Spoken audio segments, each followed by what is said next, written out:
Those who missed us. We were gone last week. We were gone. It was so sad. I'm telling you, I had a peek behind the curtain of what would have been last week. Super good. Super funny. And frankly, I'm sad we didn't do a show last week. But guess what? The only reason I know it was going to be good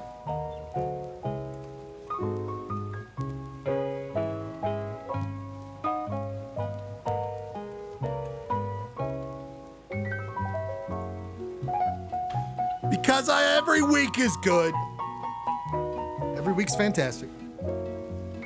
Our show is the shit. Seen by shit. No, it would have been a great show, but I was traveling the western United States. As guess what? I'm one to do. I'm warning you with peace and love, but I'm traveling the western United States. I've got too much to do. No, we wanted to do it, but then I was like, why did I plan on doing a show when I'm on vacation? Because that's how addicted I am to this great empire here. Woo. Boy, people are still turning in assignments. I'm getting emails. Assignments are in. Proud of my peeps. Proud of my peeps. Assignments have been turned in. Speaking of assignments, there is a couple of fun things here tonight. A couple of things in here tonight. The final jingle draft. We've got to, because I've got a schedule for how we're going to do the playoffs for this. So tonight, if you want to find a dramatic conclusion of all the selections of the draft for greatest jingles of all time, that's coming up here tonight on Polyester Blend. 9 p.m. is when we start Polyester Blend. This is just the beginning here, where we are still in the broadcast world of the wonderful KTRD and the KTRD studios. Hi, there I am out there. There I am. That's the shack, the station, KTRD, that's broadcasting right now. That's the broadcasting range out there in the West Desert, North Gold Hill. But again, that is the shack that you're seeing inside of right now. How cool is that freaking shit? We hand over the reins, or KTR does hand over the reins to Polyester Blend at 9 p.m. And a mere 10 minutes away. Polyester Blend coming up here in 10 minutes. Get settled, get ready. 9 p.m. Polyester Blend. Can't wait. I'll jump back here in a second. I just got a couple things to do.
found my mark.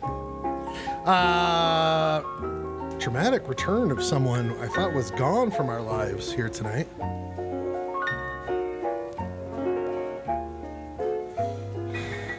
Dramatic return. Got so many things to go through here tonight. I'm gonna try to make this a nice little neat and pretty show. 2 hours roughly.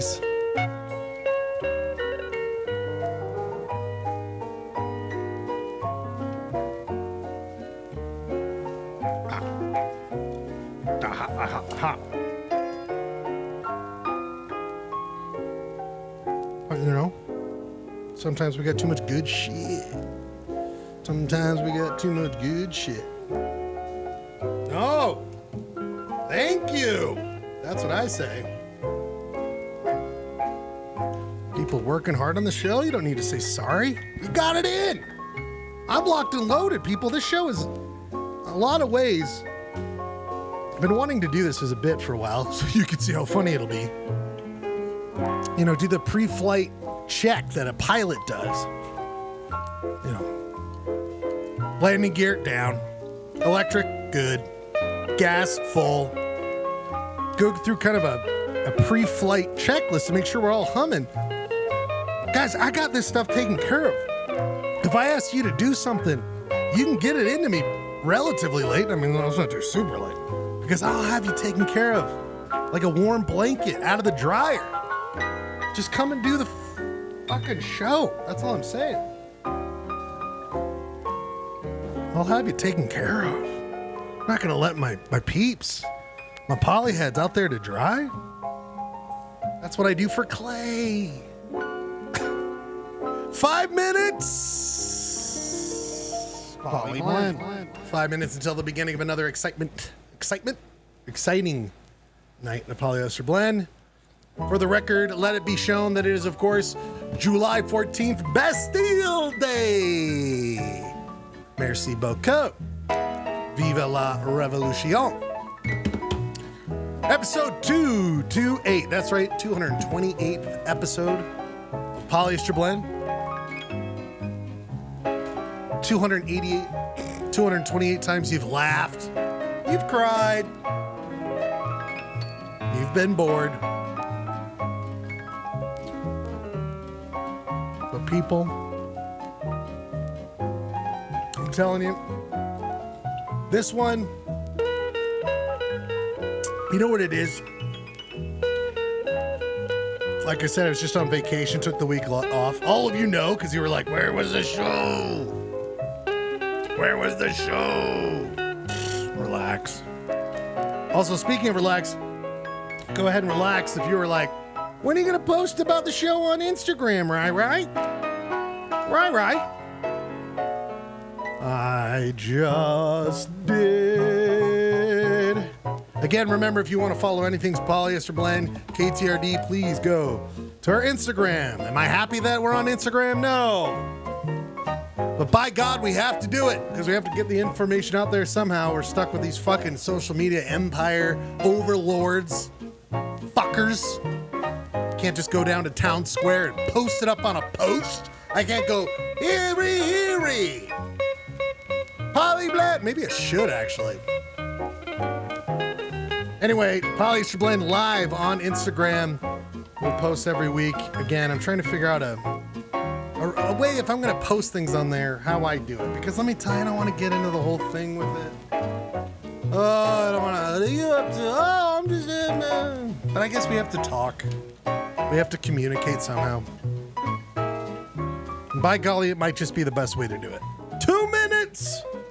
2 minutes till Polyester Blend live begins. Episode 228. Polyester Blend coming up here very shortly. 2 minutes. Poly Blend.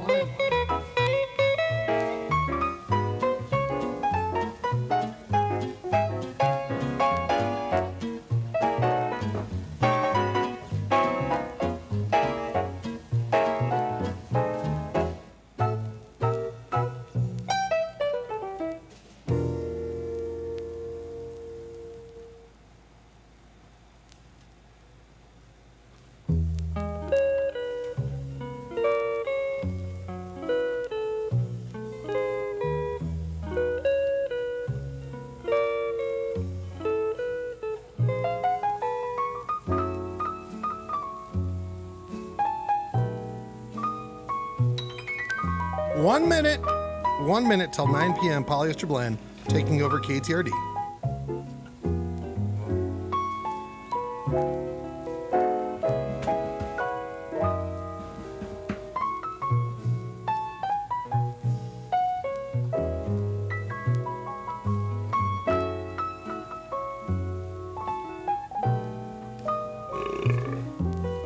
Got that right. Got that right.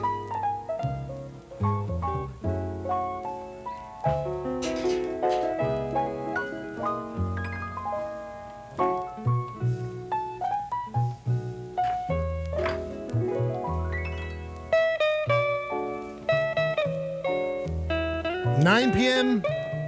Mountain Standard Time. It is 9 p.m. Mountain Standard Time.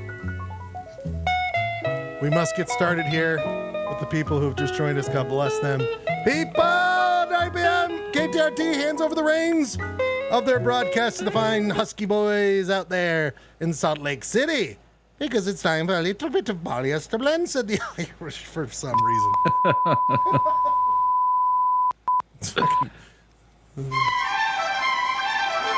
KTRD, home of the Polyester Blend Network, is now on the air. Welcome to another broadcast day.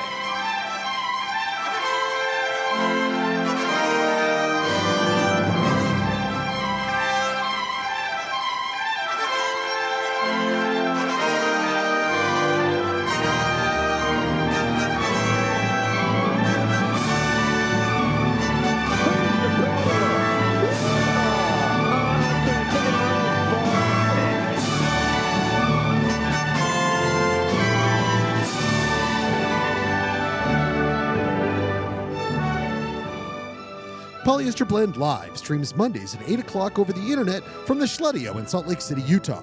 It is also simulcast from UHF station KTRD, 299 megahertz frequency from Hastings Dip in Utah's West Desert. As Polyester Blend Network and KTRD starts its broadcast day, we ask you to join us as we dissect, try to understand, poke fun, and also share our love of this strange Utah existence.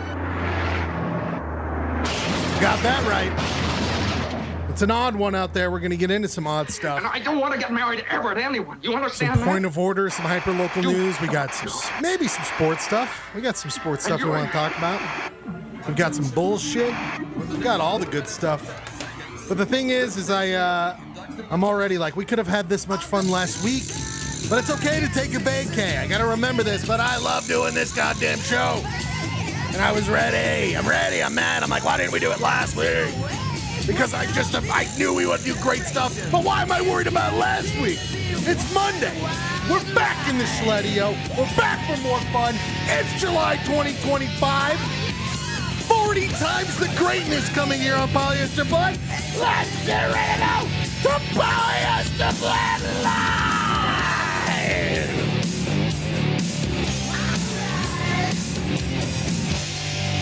Pauly Shore. Oh, that's right, people. We're here in the Schledio. And we have one job to do. That job, you wonder, is what? Oh, it's take a basketball shot. Take a basketball shot because it'll determine if we're going to have a great show tonight. The people need to know. I need to know. It's been so long. Keep your eyes on the hoop. If I get it in, we're going to have a good show.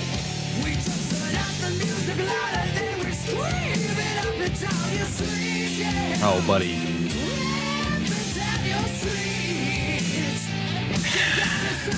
Oh, wait, I wanted to do this first. People, I hand over the intro to the show to our good friend who forgets that he's on sometimes. It's time to go to the Schledio.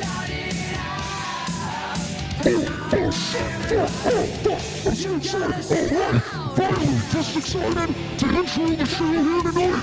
I am the Schledio. I'm literally built for this shit.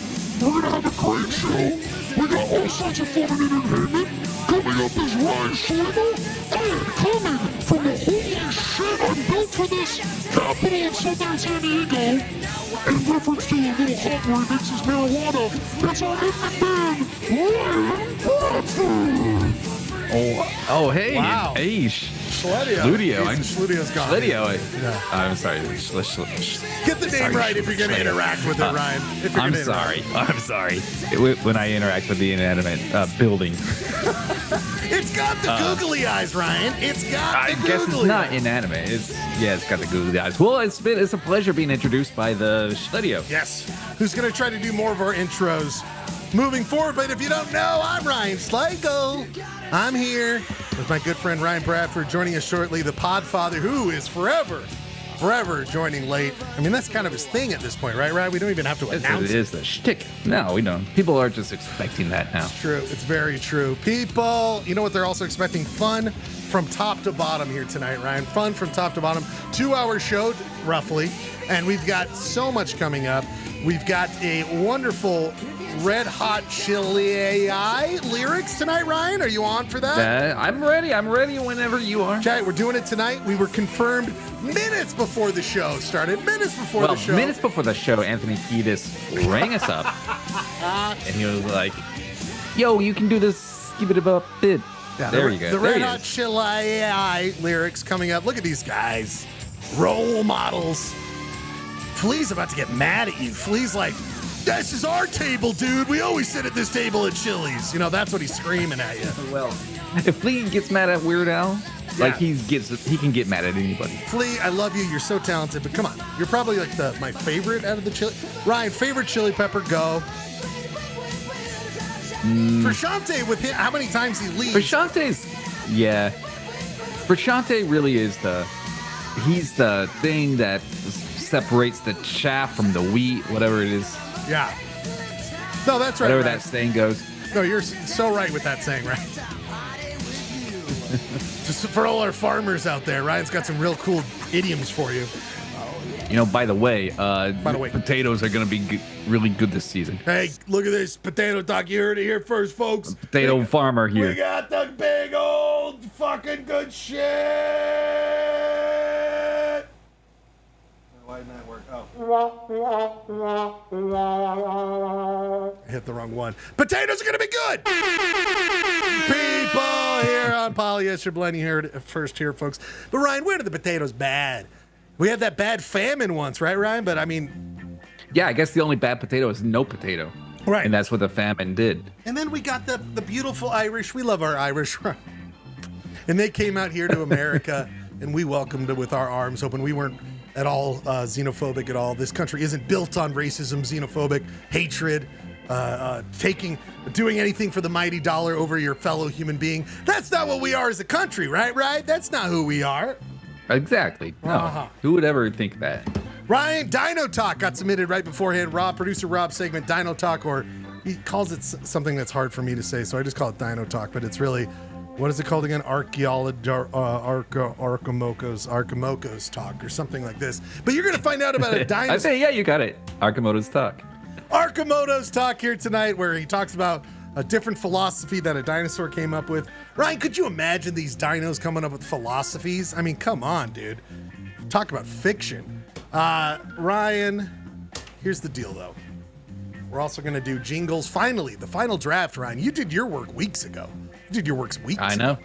So you're not going to have to worry about that. But, Ryan, there's some exciting segments that I just got to get right into, Ryan. I got to get right into.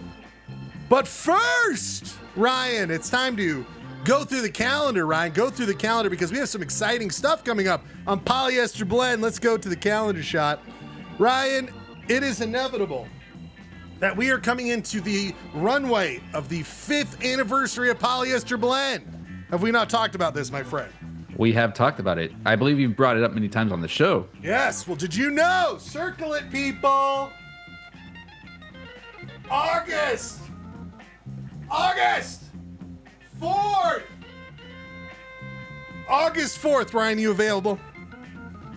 August 4th, I should be available. Well, everyone mark it down because that is going to be the official 5th anniversary of Polyester Blend. The 5th anniversary of Polyester Blend, August 4th, Ryan. Well, Ryan, you also know, my friend, even though you're not going to be a part of it because, frankly, you've shown not to be that good of a friend, but I am turning 40 this year on July 25th. But that is why on July 28th, Ryan, it's been decided, the last Monday In July, we did it for Clayton. It's time to do it for me. The official Ryan Schlegel roast on July 28th, my friend. What do you think about this? Oh, okay. Remember how we did the jokes for Clay? Yeah. I want to do a joke writing sesh. Okay. If you're around, you might not be around. That's okay. That's okay. But I just want to. We haven't written jokes for a while. I want to write some jokes, right? And Ryan, roast, huh? I can't remember. I don't think I did any roasting of Clay Dog. Yeah, you did. What are you talking about? I'll fucking pull that shit up right now. You're out of your goddamn mind, Ryan. This is insane to me. You don't remember this, people. If you don't remember, apparently I have to remind everyone. Apparently, I'm the only encyclopedic knowledge of this show, right? But years ago, I don't know what birthday it was for Clay. Now that I think about it, could have been his 70th. 80th, I don't know. I know. It's like, how old is Clay? No, I'm like, honestly. Was it for his 300th birthday? Hello. It was his 300th adult dump is when we did a big roast of him. Ryan. Roasted that dump. Oh! He roasted all up. He has a toilet that he doesn't have plumbing. Ryan, I'm going to find it here because I'm going to show you tell jokes about the roast. I'm just blown away. You don't remember this, Ryan. I mean, we have been doing. I remember the roast. I don't remember making jokes for him. No. Myself, I don't. You were one of the joke masters, I have to say, masturbators. You know what I'm saying? Well, true. I'm not going to deny that. Maybe I'll have to find it during one of the breaks because it is just impossible to do this live, Ryan. It's impossible. But I'll find it and I'll show you that you did do jokes during the next music break. I will find that Clay's roast. But Ryan, I also want to announce this very interesting stuff. Guess who came back? I didn't have a photo, Ryan. I didn't have a photo. But guess who's back? Guess who's back? Back again. Chunk the skunk, everybody. That's right. Chunk is back. There he is. Hopping around in the backyard, even though it's not quite that dark through that you can't see now. But Ryan, just the other night, I walk outside to water my trees, because apparently that's my life now, is every 2 days watering these trees. Have a drip system. Doesn't work. But Ryan, I go outside and hear. I'm like, fucker runs around the Schledio. And I'm like, I got the hose in my hand, Ryan. And I'm like, is it the skunk? Is it the skunk? Because I don't know yet. You smell it? It charges me, Ryan. It charges. He fucking charged you? He was like, and I'm like, whoa! And I have the hose. I'm spraying. I'm trying to because I picture Ryan. If he sprays his piss at me, my hose water will be like a deflector, like a sad. Oh yeah, it's like the video game, like Street Fighter video games, when Ryu and Ken shoot their fireballs at each other. You are spraying that piss in midair, and it's water stink is all flying around. Not on me, but we have these lights. So I go inside and Steph's like, did you just get sprayed by a skunk? I'm like, no, it didn't spray me. I turn on all the lights and she sees Chunk the skunk. Now, is it our friend Chunk? Or is it a family member? I don't know. But I'm just, all skunks in the yard, as long as it's singular, I'm going to call Chuck the skunk. So Chuck the skunk is back, buddy. I got to do something about it. I know he's annoying for you, but I'm kind of happy to have him back. I know. It's a familiar. He's a friend of the show at this point. Friend of the show. Ryan, speaking of friend of the show, you might not know this because you were gone by the time we officially did this, but I am bringing it. The first show of every month, Ryan. We're doing a new segment. It is, of course, called the Short-Term Husky Boy Time Capsule, Ryan. The Short-Term Husky Boy Time Capsule. You might ask what that is, Ryan. And what it is that we put something into a short-term time capsule that we will open every the first show of the month, okay? So it'll be it could be a personal thing, like I want to go see the Grand Canyon this fucking month. And we open the time capsule at the beginning of the next month. Ryan, did you do what you said you were going to do, or did you fail? And same thing with the show. Wow. Right, I could be like, I want to make a video for the show. I want to have at least one video air for the show. Open up the time capsule. Did I do that? So, we're not going to ask for it yet, Ryan, but think about it late tonight at the end of the show. We're going to ask everyone to submit something that will go in the time capsule that we will reveal next month. Okay, Ryan? And give you some examples. I did ask for this last month, and I'll just give you one right now. one of the guys on the show whose initials are RG, don't want to say who it is, but it rhymes with turkey, okay? He said he wants to kiss at least one lady. And I thought it was a little perverted, right? And I was like, get consent there, bud. So we're going to find out here tonight if he did, in fact, kiss a lady on tonight's short-term Husky Boy time capsule. Ryan, we've got to get into some exciting stuff. First up here tonight, we're going to do this, my friend. You know this segment on the show you love so much. I know you love it. It's called Bullshit. We get things going, right, Ryan? We get things going with this thing called Bullshit. How do you describe bullshit to the people, Ryan? Bullshit. Beginning of the show, we just have a little bullshit to talk about. A little bullshit. Oh, well, yeah. We just wing it, you know. Yeah, well, we We kind just of have a natural conversation. We bullshit. we bullshit for a second. Well, Ryan, tonight We flap the gums. We We flap the chit gums. chat. We bullshit. we bullshit. Well, tonight, Ryan, I'm actually changing it a little bit. Because tonight, Ryan, I'm calling. Can you believe this bullshit? Can you believe this bullshit? Can you believe this bullshit? Ryan. Can you believe this bullshit of ours? Ryan, this weekend I had a major project. I'm calling this week's edition of Bullshit, or can Was you it believe watching this on all four Jaws movies we're again? Gonna get into that in movie talk here tonight.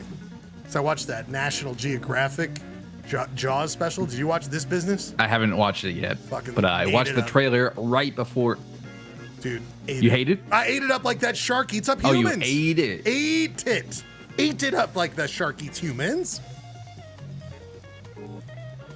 Steve is he's a dweeb. Steph and I realized, like, you know, I love the Spielberg. Doesn't seem to have done anything nefarious. Seems to have had, I don't know. Can't speak for the guy. Don't know. But Ryan, I will say, he's got a lot of dork humor. We've got dork humor, dad humor. Don't get me wrong, but I feel like he's even one notch down from the whole thing.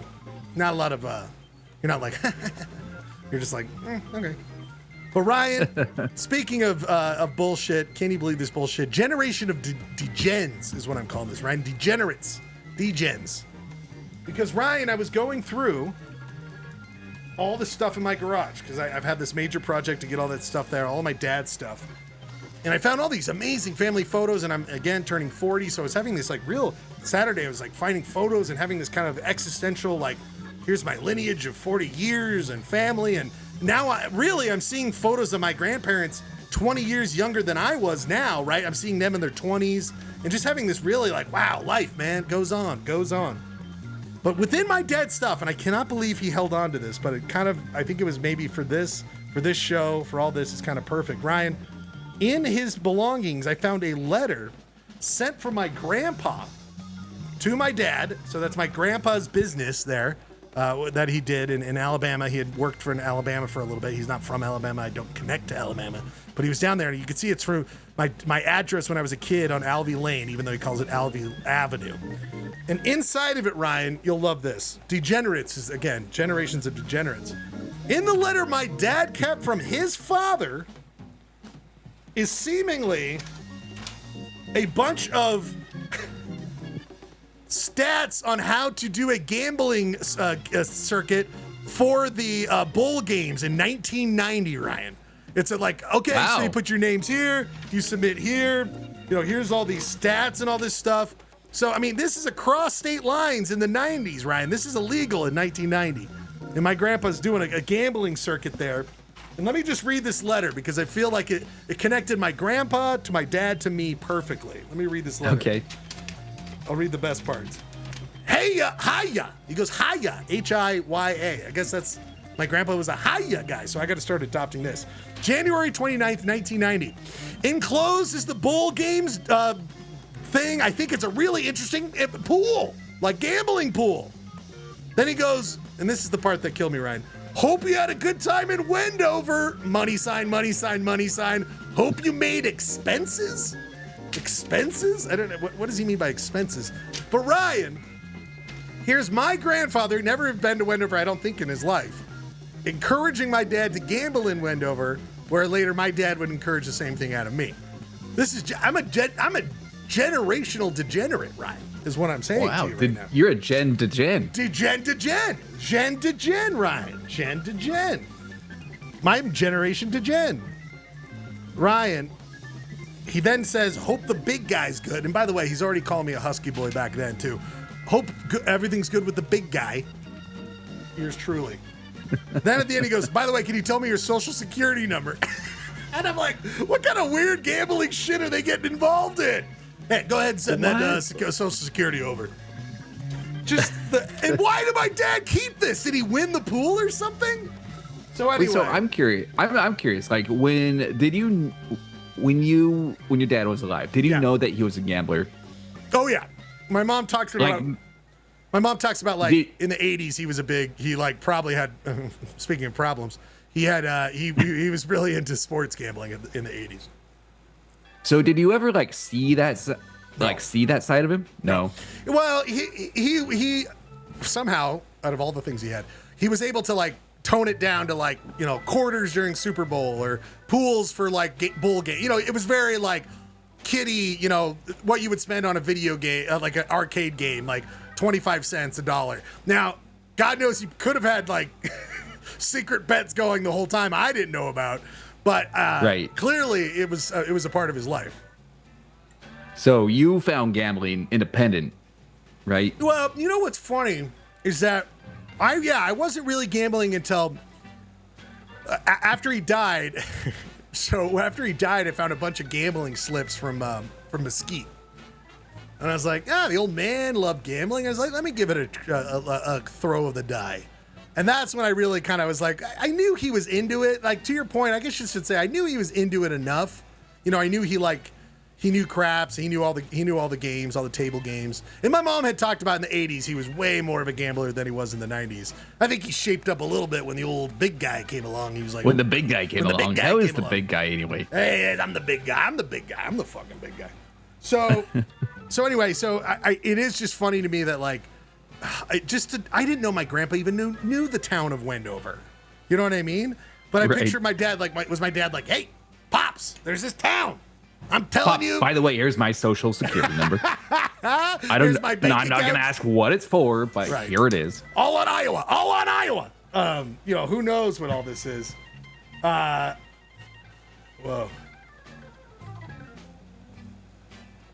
Jesus. So anyway, it was just an amazing connection to find this like history of it all. And again, I knew he was early on. So anyway, bullshit. Can you believe this bullshit? I'm falling into the genes that these Schlegels are all a part of, right? This is the Schlegel side of it all. So it's just all right there, Ryan. It's all right there. Ryan, speaking of, you had personal involvement in this, and we got to get to it. People, it's time to open up the great courts, the great poly courts, where we enact, we rules, we have judgments on different cases we bring to you. Let's get to the poly court right now. Poly Blend. People. This is the Polyheads Court. Ryan's the judge this week. I'm on the stand bringing evidence. Ryan, this week's case, you'll know this. Ryan, this week's case is Rule 1. Fuck the rules. Rule 1. Fuck the rules. Ryan, I submit this week. True or false, Ryan, did we not go to a concert at Pappy and Harriet's in Southern California? Yeah, we did. We saw Fishbone. That's right. Ska du jour. Ryan, and I star of beach movie clip. I gotta pull that up. But Ryan, you were referring to this. I found a clip someone posted on the interwebs, Ryan, of that very Fishbone playing at Pappy and Harriet's. We saw this, Ryan. We saw this. Oh, yeah.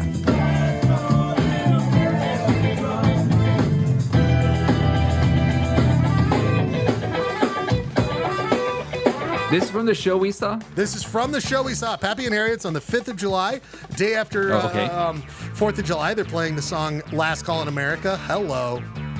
But Fishbone, like you said, I don't really remember this band. Ryan, did you have a Fishbone record growing up at all? No, never did. Yeah. I bought tickets based on reputation alone. I had heard that they were a fantastic live band. I think maybe I had heard that they were a ska band. I think in my head, I imagined them more of a Faith No More type music. Yes. And Ryan, they've gone through a lot of iterations. They've been around since the 70s, it turns out. Crazy story. Go read the Fishbone Wikipedia, because they even brought it up during the live show, where they're one of these classic fucked over by the record companies back in the day. Didn't stop them. Ryan, from performing. You sent this video over, and I've never been more happy about this. See if I can find it. But Ryan, Fishbone, you didn't know anything about it. You bought us tickets. We're just like, all right, let's go. See what happens. Oh, here we go. Oh, wait, no. Coming on now, who is... This guy's just talking about it. I want to see it, man. I want to see it. Oh, here it is. Do you girls know how to Jamaica ska? Jamaica ska, anyone? What? Yeah, sure, Nat. It's a required course at our college.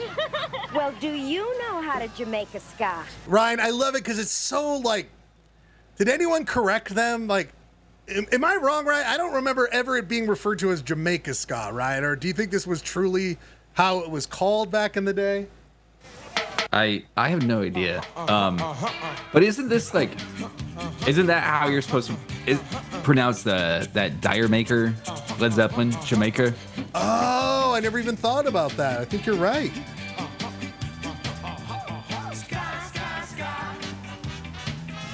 Jamaica ska. Ska, ska, ska. Do the ska. And by the way, what is it? Annette and Frankie doing the same beach shit and looking great. I mean, she's got to be in her 50s, I don't know, 40s, and she's just having a great time on the beach. And it was like, you look back on these careers, Ryan, it's like, if all I have to do is make beach movies, yeah, they're a little campy, but I'm always just hanging out on a beach, dancing and listening to music. That's what I do.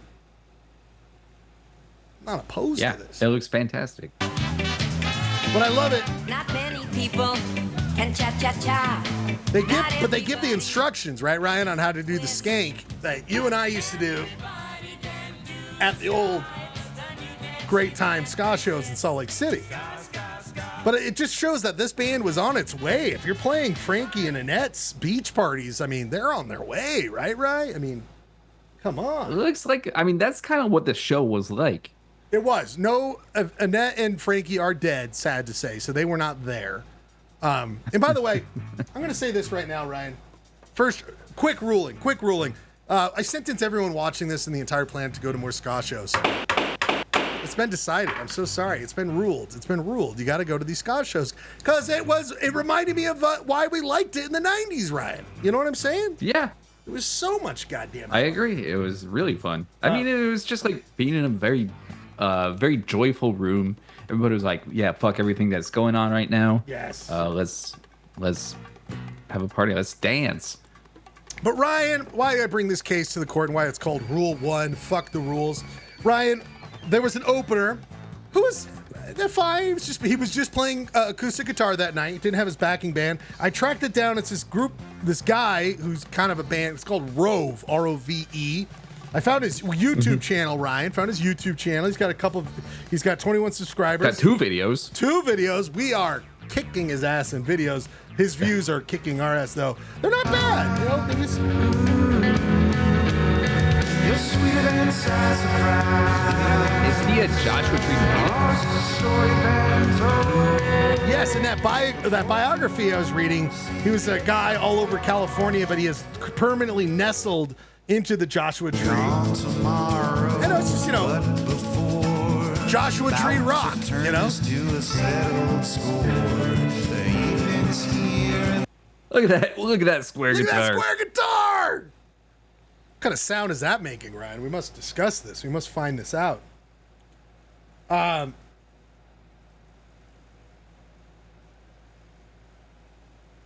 don't know what Jeremy's talking about in the thing. But, Ryan, he has this song that he plays.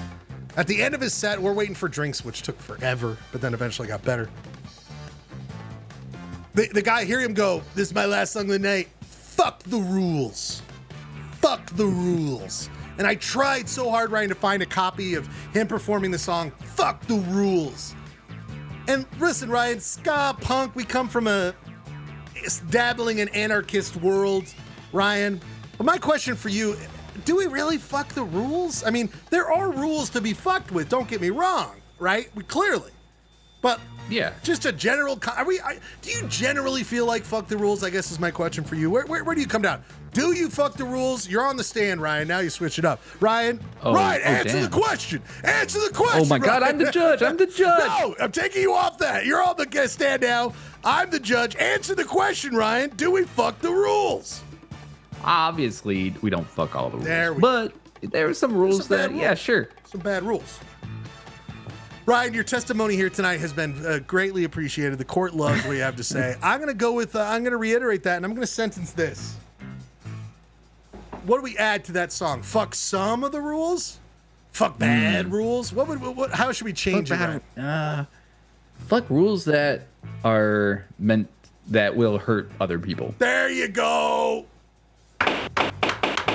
Rove, Polycourt now sentence you to change your name of the song Fuck the Rules to Fuck the Rules that hurt people and are overly complicated and again, hurt people mostly. Full title, that's my sentence. This closes this week's case. Rule number 1, fuck the rules. This week's Polycourt. That hurt people. That hurt people. Square guitar, Ryan. I know. What kind of sound is coming out of that box? I've heard that before. That's what she said. Or he said. Square guitar. This guy's pumped. This buddy's pumped. He's got his square guitar. Hear that? You got the big hole on top, Ryan. See if we can do square guitar sound.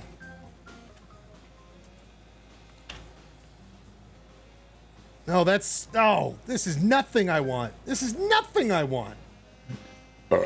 Anyway, if anyone's got a video out there of square guitars being played, we must hear them. Why do you make square guitar? Oh, here we go. I will really try and be brief, but I could talk for like 10 days about why I make Ryan, I want to. Wait, he said he wanted to be brief. What is the time? Well, first of all, Ryan. Here? First of all, Ryan, I'm very excited because this is coming from a YouTube channel, Boxwood Guitar, so we know where we're at right away. Right, Ryan? We know where we're at right away. Right. Ryan, 147,000 views, kicking our ass, nuclear bombing our ass in viewership. This is from 4 years ago. This is a 5-minute video, but Ryan, I need to see if he ever went live because listen, he wants to do what? Okay, I will really try and be brief, but I could talk for like 10 days about why I make rectangular guitars. Right, a 10-day live YouTube stream of this guy just exhausting in his any way possible the benefits of box guitars. Do you think it could be done, Ryan? We should show up at his house with guns and be like, you said on that one video that you could do this for 10 days. I want to see that happen. Ryan, you just said fuck the rules except when they hurt people. That rule you just made, we should show up with guns. I'm going to say overruled, Ryan. That's a rule. Fuck that rule. Fuck that rule. Okay. There wouldn't be real guns. Let's come with like box food, like charcuterie plates in boxes and be like, please go for 10 days. We'll provide you food. Kind of a get more with get more with honey. Right. Someone said that to me on the phone earlier today. Is that like someone said like you get more with honey than you do with whatever? Why is that following me around today? First off, I'll admit it. I started making them that way because I thought they looked cool, and I thought. Don't we do everything like that, Ryan? Don't we do everything because? Yeah, I think that's the basis of everything that anybody does anything because it looks cool or it is cool. That's true. Guitar that sounds half decent that's in the shape of a rectangle. Check. You can do that. I've made over 100 rectangular guitars now. Well, a humble brag. Yeah, sorry. I only made 10. This guy's made a fucking 100. By the way, squares, Ryan, so he can do math. Anyway, square root of 100 guitars, right? I could do a blind sound test, and you would never be able to tell that it's square. You might be able to tell that it's made by me or that it's... Okay. All right. Easy. But does he play it? Does he? Here we go. Look, contrarian. And I think they sound good. I mean, it sounds like a guitar. I think it looks kind of There it is, dumb. friends. That is my 5-minute and 30-second rant on rectangular guitars. Oh, speaking of 5-minute rant, This guy could go for 10 days by himself talking about everything Polyester Blend. He is the Podfather. Clayton Scrivener, are you with us? Yeah, hi. I thought when I first saw this guy talking, I thought he was my replacement.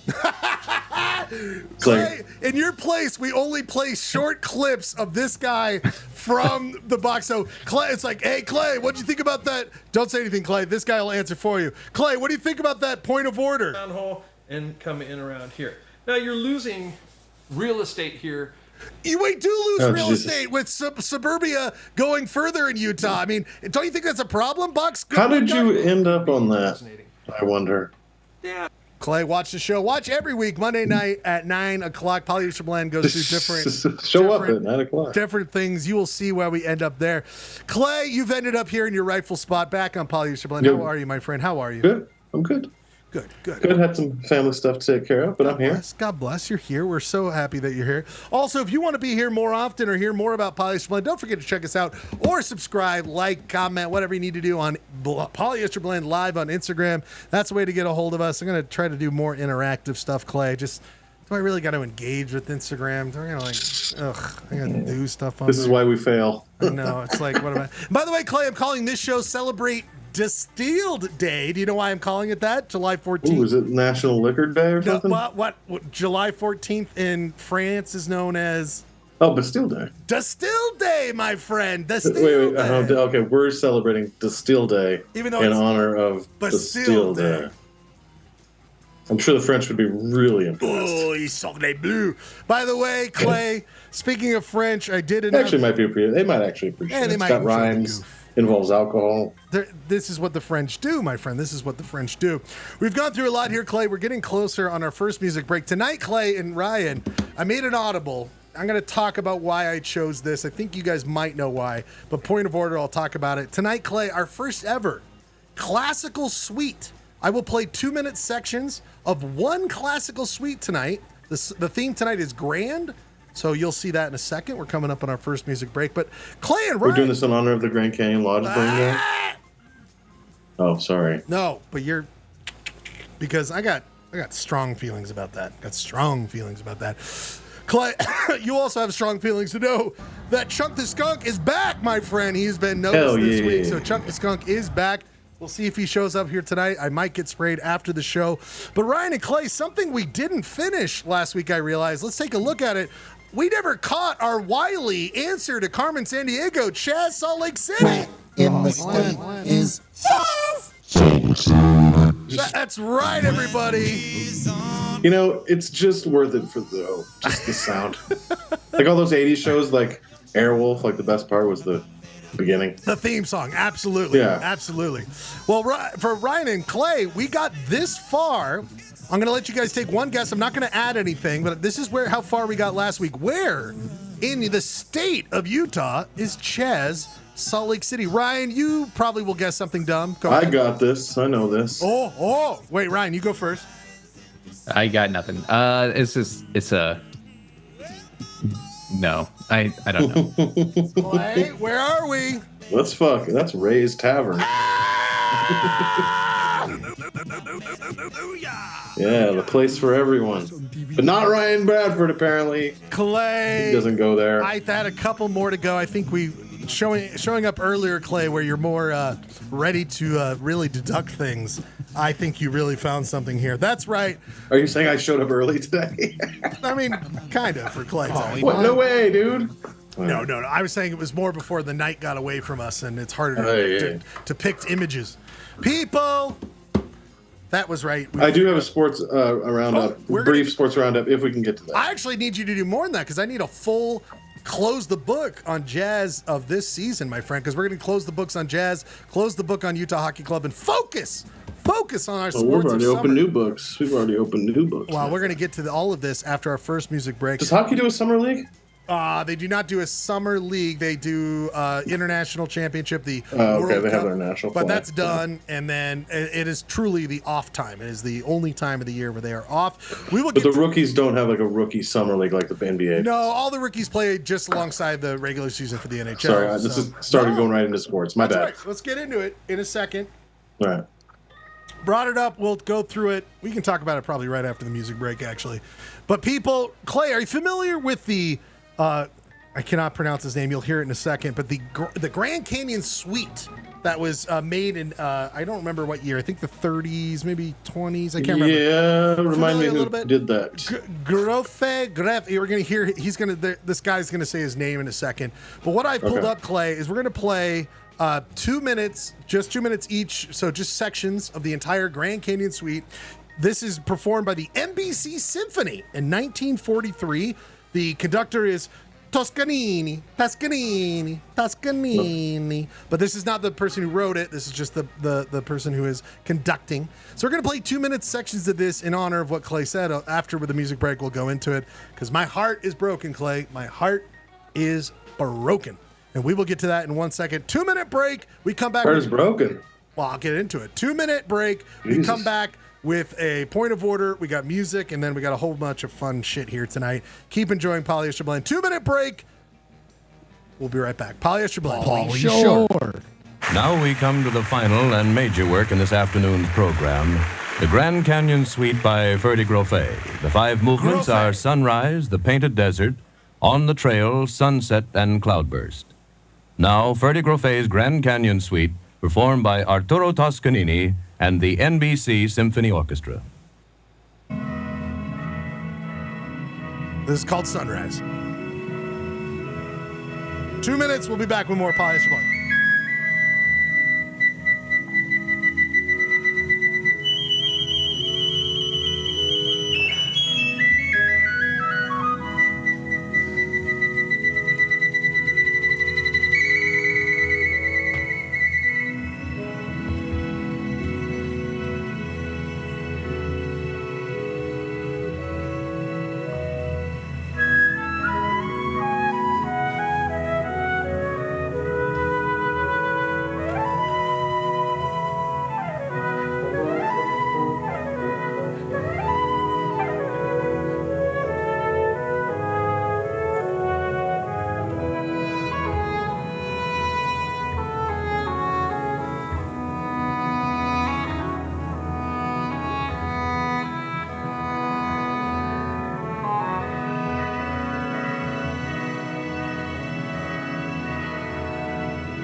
Beautiful.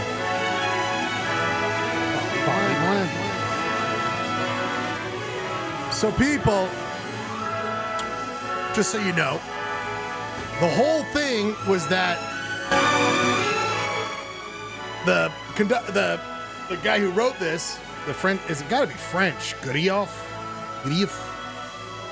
He went down to the Grand Canyon, and this first song is about his reaction to the sun rising over the Grand Canyon. So this is his interpretation of that, and there'll be more interpretations of the Grand Canyon because, well, I guess we'll get right into it right now. This is jumping into point of order, but real quick, Clay, it had just been announced yesterday. Have you ever been to the north rim of the Grand Canyon, my friend? Dude, I never have. To be honest with you, I never have. I've been all over the Grand Canyon, just never went to the North Rim.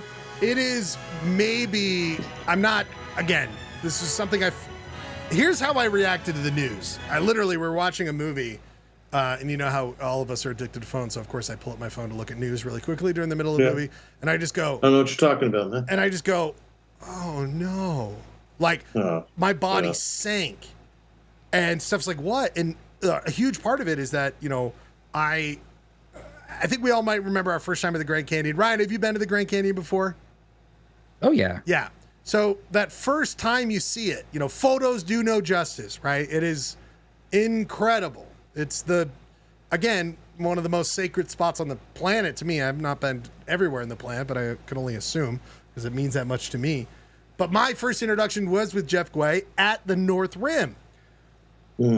Only stayed there for a second, but then when I took Steph for her first time, taking someone to the Grand Canyon for the first time, especially if they're an adult, not dumb fucking kid. No. But as an adult, like, I was like, Steph, I cried the first time I looked at it. And she's like, okay, Ryan, whatever. And the second we started pulling up, she just started sobbing because it's so overwhelming and beautiful. But we stayed that time, not in the Grand Canyon. They have these like little lodges over here. You can see it right there. We stayed in one of those. They're hot. They're old and not great. But sadly, Clay, there's this beautiful saloon right there. You can grab a drink and then go out to literally, again, the patio right behind. Oh, man. And beautiful. Just have a cocktail. This old, historic, beautiful lodge. 1920s, I think. 20s, 30s, something like that. It wasn't like New Deal stuff. I think it was predated. You know, maybe. That's a good question. I did not look it up before. I think it predated. I think it was like OG Park stuff. They don't have photos of the Grand Hall yet, but yeah, it's gone. So it's gone.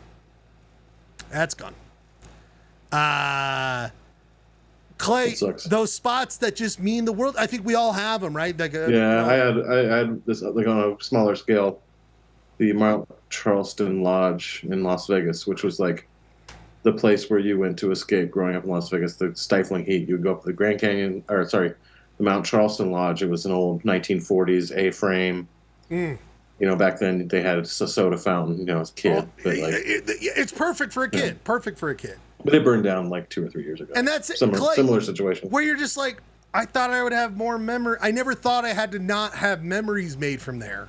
You know, generating new ones. I didn't know I had to say goodbye to a friend. Steph and I, this photo's from 4 years ago. Steph and I went to, oh, by the way, somehow I made this while I was there. I don't know. Wow, nice. I don't know. Some reason that needed to be made. But yeah, I mean, I have watching the sunset, sunrise, bats, just the greatest place. And the 1927. 1927. So yeah, pre-New Deal. I hope that there's a lot of stonework there. I'm hoping. I mean, you know, it did burn down once. That maybe it'll come back. Oh, there you go. Okay, so I'm seeing a different. Yeah, version. It burned down completely in 1932.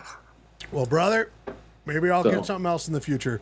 I mean, I don't think Trump's going to step up, but maybe that's another. Exactly what I was going to say. Was the heartbreak was, oh, we'll rebuild. Oh, wait a minute, we're in the worst time ever for rebuild. You know what I mean? Like.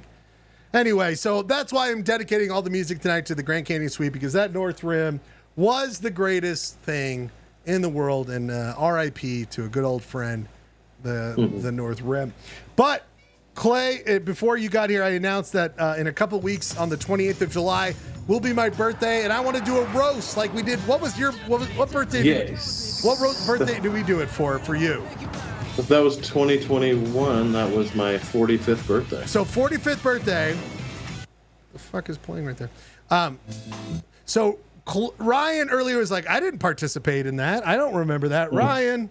Twitter as Velociraptor because birds were more closely related to dinosaurs in its youth. That's true. That's very true. You look exactly the same. That's a cute. I'm going to put on my old glasses for that one. This looks like it could be just today. Clay Dog is so old that the first time he saw Titanic, he thought it was science fiction. Yellow. Yeah, no wonder you didn't remember that shit. No boat could ever be that big. That's the biggest boat, and that wouldn't sink. No way. Bradford, you're bringing the freaking heat, dude. Clay Dog is so old that when he wasted. first started going to Wendover, it was called When Beginning. Yeah, that's a good one. That's a good one. I'm very proud of past Ryan. That's a good one. That's a good one. Win the beginning. So When Ryan, beginning. this is what I'm asking. We do old people jokes. We do the just stereotypical setups and zingers, baby. So Ryan, that's what we want to do for my birthday coming up on July 28th. It'll be after my birthday, but come on, it's right there. It's right fucking there. It's right fucking there. So you need us to step the fuck up. So that's why I was saying, Clay, we did it for your birthday. I thought it was so much fun writing gags. You don't have to write 1,000,000, 4 or 5 zingers, 10 if you're good. And we just do that on July 28th, the first ever Ryan Schlegel roast on Polyester Blend. People, we must get into it to hyperlocal news. Hyperlocal news. That's where we go through a segment where we say Ordah, yes, no, whatever, but mainly Ordah. In this segment called Point of Ordah. Ordah, Ordah, Ordah, Ordah. Clay, this week, I had a bunch of stuff in the docket because we didn't do the show last week, but I had to start with today's headline. Clay, did you see this? Oh, shit.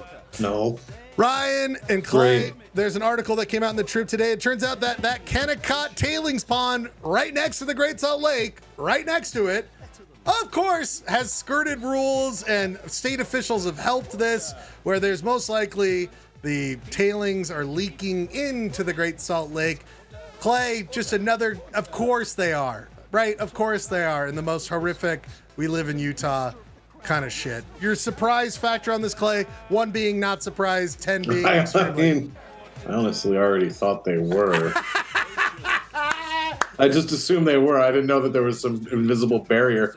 There's a giant pile of tailings right next to a lake. What? Who would have thought? Maybe they leak in. Maybe. There's also a dump not too. It's like. Yeah, they're also just spraying water on it constantly. Yes. So And that would water goes somewhere. Ryan, your thoughts? I mean, is there like an ecological disaster in San Diego somewhere, or like, you know what I mean? Like, is there something? Oh yeah. What any? The Tijuana River. It's been pumping sewage into the ocean forever. Ugh. Can't swim down there, and it's just like it's been an ecological disaster for as long as I've been here. You guys remember Naked Gun 2? I don't know. That was like the Zucker Brothers environmentalism Naked Gun, where they do goofs about, corporate sludge. And in the 80s, I feel like there was a bunch like Men at Work, Ryan. Remember that Charlie Sheen, Emilio Estevez vehicle, where it's all about like corporations trying to hide chemicals going into water sources? Dumb Ryan Schlegel, though he knows that continues to go on. There's stories from a couple of years ago that we've done on Polyester Blend. One in South Salt Lake where there was like nuclear material going into the Jordan River. There's of course all the examples in Navajo Nation of all the like nuclear material, the uranium mining, like all that shit going into the water down in Navajo Nation. This is clearly a modern day thing. But for some reason I was like, but I knew about it 40 years ago. I thought we fixed it, right? Didn't we fix it? No. And both of you will appreciate this. I was talking to my coworker who happened to be up near in near Butte, Montana, and we were talking about the big the pit there in Butte that I think we've all gone to. Ryan, you remember this pit that's going on up there? Yeah. Someone remember the pit? A lot of cool Butte. Well, a lot of cool Butte stuff going up there. Well, I just heard she said this, and I would like to see more information about this. But apparently, some companies like no. There's good stuff in that water. There's still good stuff in that. And there might be the Berkeley pit. That's right. One of the greatest ecological, horrible the disasters of humankind, where they have to watch it miningly because water filled up this copper mine. It's super toxic.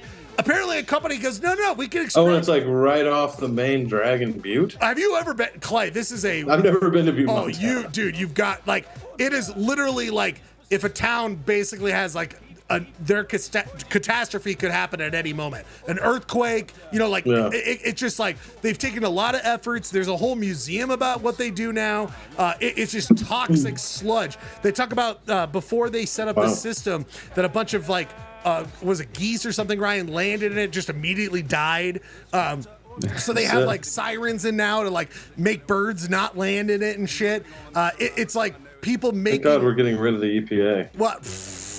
Clay, dog, exactly. Well, then we just don't have to know about this stuff. There you go. But Clay, again, why I bring this up is that someone is saying that they can maybe extract the chemicals out of this water. We can get some good stuff out of there. Come on, that sludge is good sludge. We got good sludge. Anyway. We heard of sludge mining. It just is like, Clay, we're trying to save the Great Salt Lake, and it's like, we're also filling it up with toxic stuff. Yeah. Clay, horrible news. I do one horrible news. Ordah, Kennecott. Wait, that was the horrible news? Okay, I thought you had another piece No, I've got a good one. Clay, the Trib today put out an article, and if you've already seen it, maybe don't spoil it if you saw it today. No. But I feel like we've been constantly talking about like, when's the next Moab? What's the next town that could become a Moab-ish, or what people might talk about it? Clay, what would you think? They have an article today. It's been proclaimed. And I will give you a hint. It's what's the next Moab, or what's the next Park City? I mean, you know what I mean? Moab, more like outdoorsy trail riding, ATVs, side by side. What would your guess be, Clay, for that in Price? Ooh, I love that guess. That's a great guess. Ryan, you don't know anything about Utah. Green Riv. Great one too, Clay. Great one too.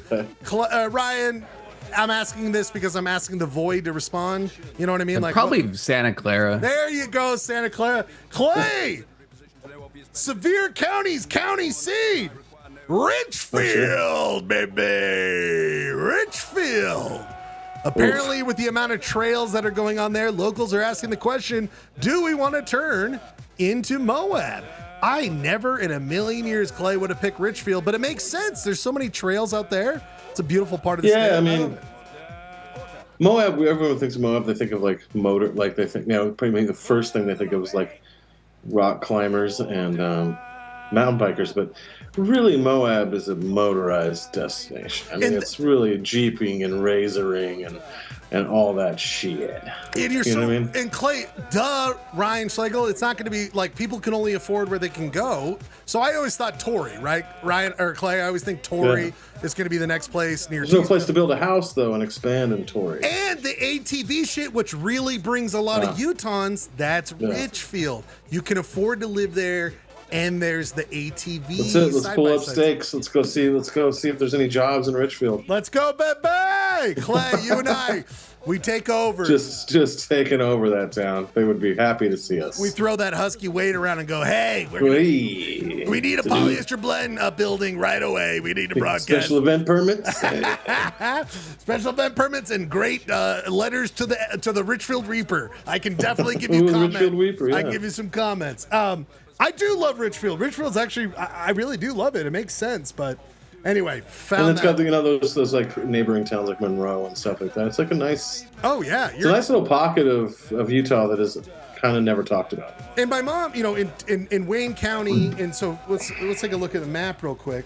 So my mom talks about so even in Wayne County, Loa, my mom. Where the locals go is Richfield because it's only 45 minutes away. So that's the nearest Walmart. Exactly. That's where there's a Walmart. There's a Home Depot. So it is like, oh my God, it is kind of, oh my God, he admitted. Like this is like right there in the middle of all that shit. Not too far from 89. Of course, it is 89 goes through there. And then the 12. So it is kind of like this weird little spot in southern Utah that could work. So anyway. The new Moab, it's been proclaimed. Richfield, you give the honors. You will become the new Moab. Last thing, Clay, I was looking around on destinations to go around Utah, and I found your spot, baby. This is proclaimed. Clayton's spot. Clay, did you know that Clay Hill existed? Nah. That's your hill, baby, in San Juan County, Hell right yeah. next to the San Juan River, my man. I mean, there's the Clay Hills. That's the Clay Hills takeout. Sorry, I knew of Clay Hills. This is your spot, baby. Clay Hill, baby. The Clay Hills is the famous takeout of the San Juan on the major boating trip. Can I give me just a yes or no? Is there ever a dream that I can get you on top of that hill and I take a photo of you on Clay Hill? Yes. Yeah, baby.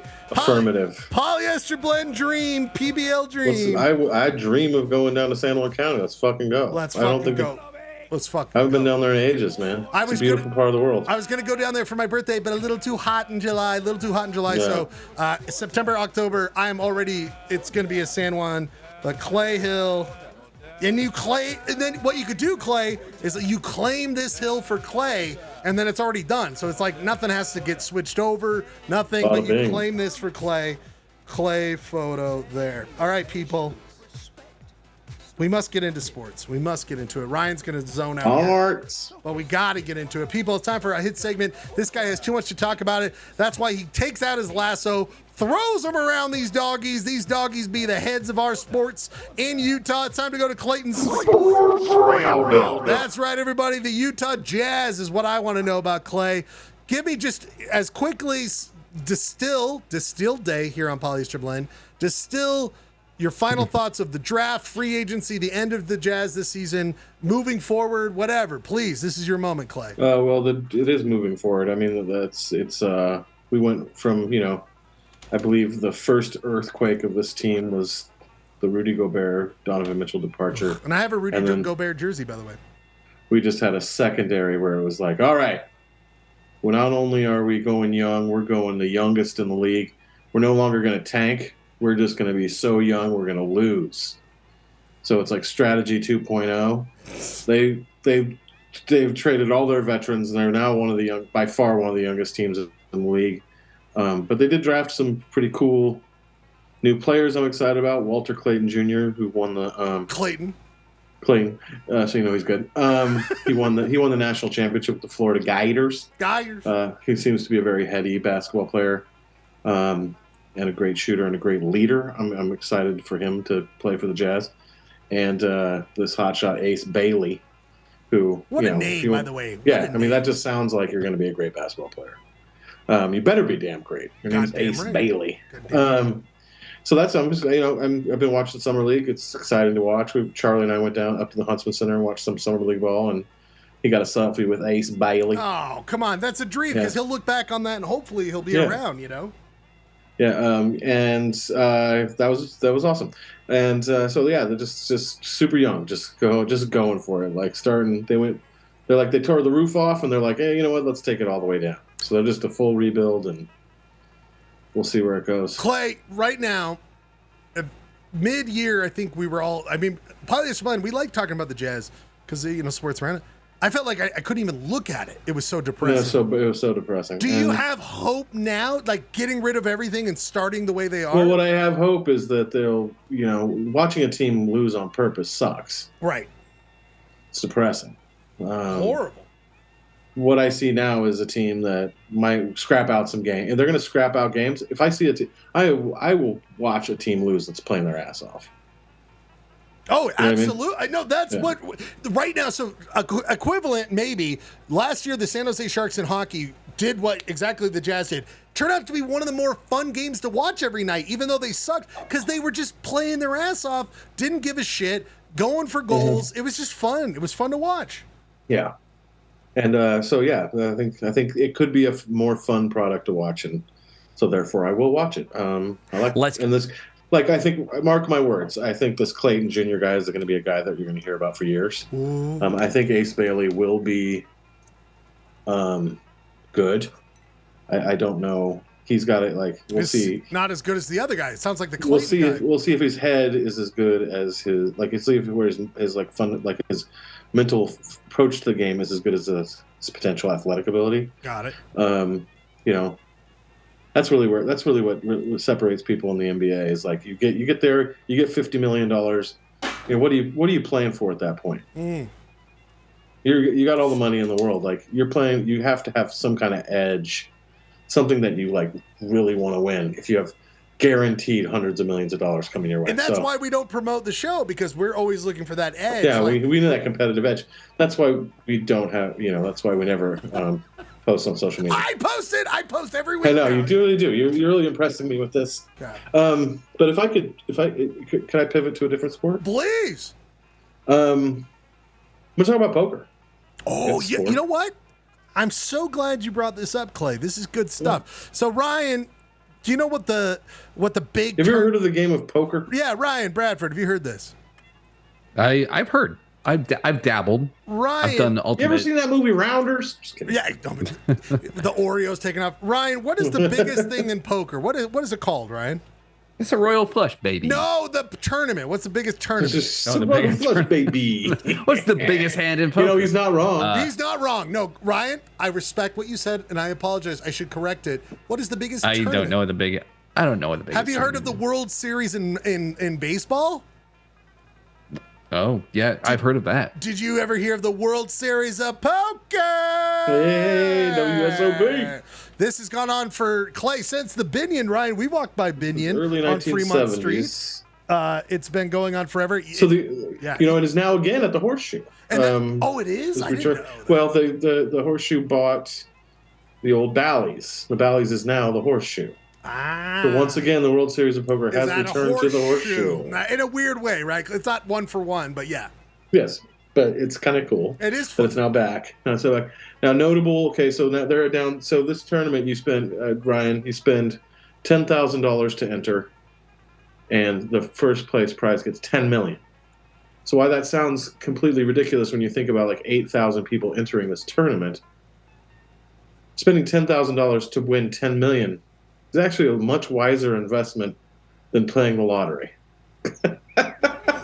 Because you have a 1 in 8,000 chance of winning $10 million. Oh! You just have to invest $10,000. I know that's spoken like a true gambler, but dude, if you really look at the numbers. Listen, baby, all you got to do is invest $10,000. I'll get it back plus more. And it's a 1 in 8,000 chance I can win $10 million. That's astronomically better than the lottery. I'm just saying. Now, the cool thing, so when they're down to the last 9, there's 9 people at a poker table.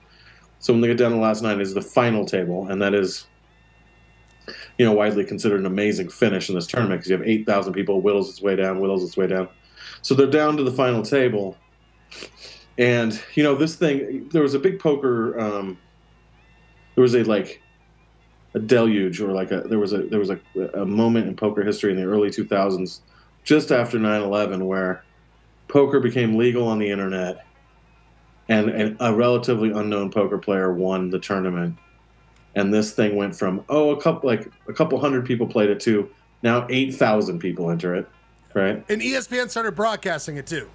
ESPN did broadcast it, but what happened was also Rounders came out and talked about the World Series. But when this relatively unknown player, Chris Moneymaker, won, and it captured everybody's attention. Like, holy shit, I could do this! So it became a thing. So it went up to 8,000, 9,000 people entering this tournament.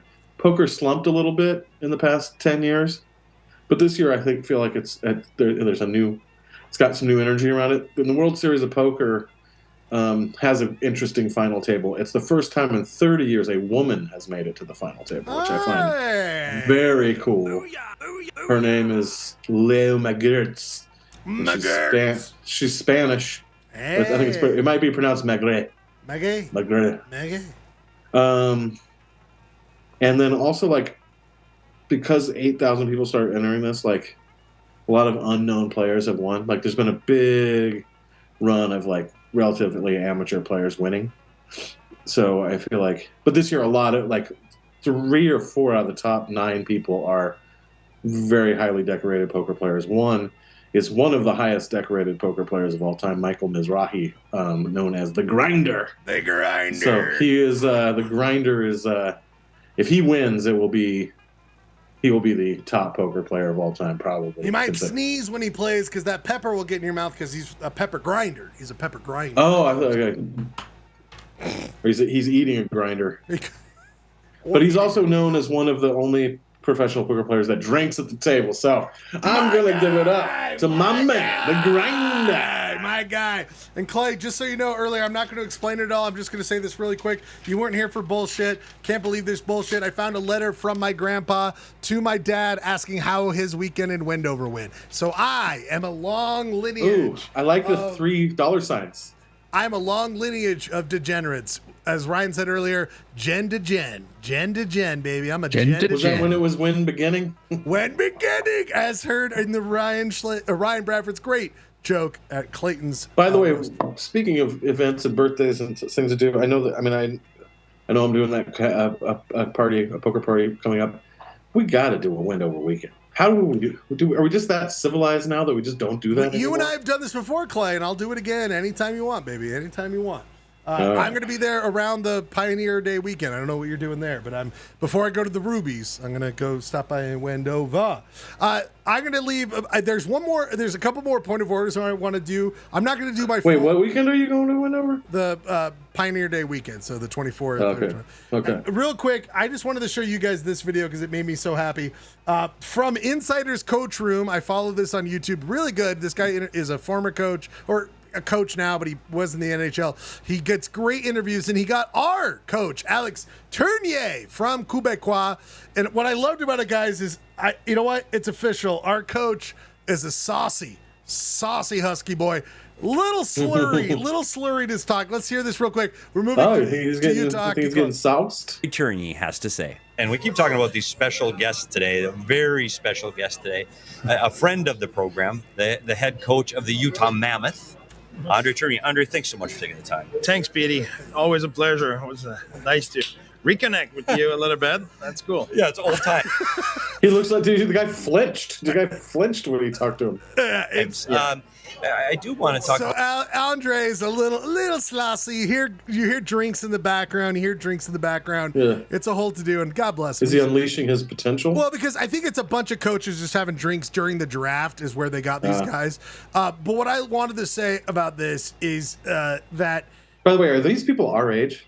No. These guys are. They're older. They're older. Okay. Well, might be your age, but older. Mother. Anyway, he says a lot of great stuff. He's just a little loose, all this kind of stuff. You know what he said, Clay, that I thought you would find very interesting as a basketball to hockey fan? He said when they showed up to Utah and saw the amount of personnel that the Jazz have, just the Jazz, just personnel, he goes, that's as many personnel that Toronto Maple Leafs have. So just think about in that hockey terms, that the Jazz, a lower market NBA team, have more staff than the most popular hockey team. Like, isn't that fucking nuts just to think that like that's how big NBA is over the NHL? Yeah, well, I mean, it's hard to even fathom how much the international money floats the NBA. It's just so much more than the NHL. One other thing, two other things I wanted to say is one, Andre Tournier went to every playoff game because he's a fucking coach. He's a dork. He loves this shit. He said that NHL playoffs, every series could have been a final, meaning that's why I love NHL playoffs. Every series could have been a final series. It's that competitive. And then I leave you with this, both of you guys from Utah and know Utah. Andre talks about he really started to love Utah when he took his motorcycle through Zion. And I'm just thinking of, like, that's what I've always wanted is like an NHL coach understanding how beautiful Utah is. And I was just like, we got him. They're fucking here. They're fucking here. By the way, he's less than 2 years old. Oh, buddy. Stop. Three things I think that are very important. Speaking of Wendover, Clay and Ryan, did you guys see this? This is something I had on the talk. This is brutal. Ryan, this is from the right before 4th of July in Wendover. Let's take it to KSL and this guy.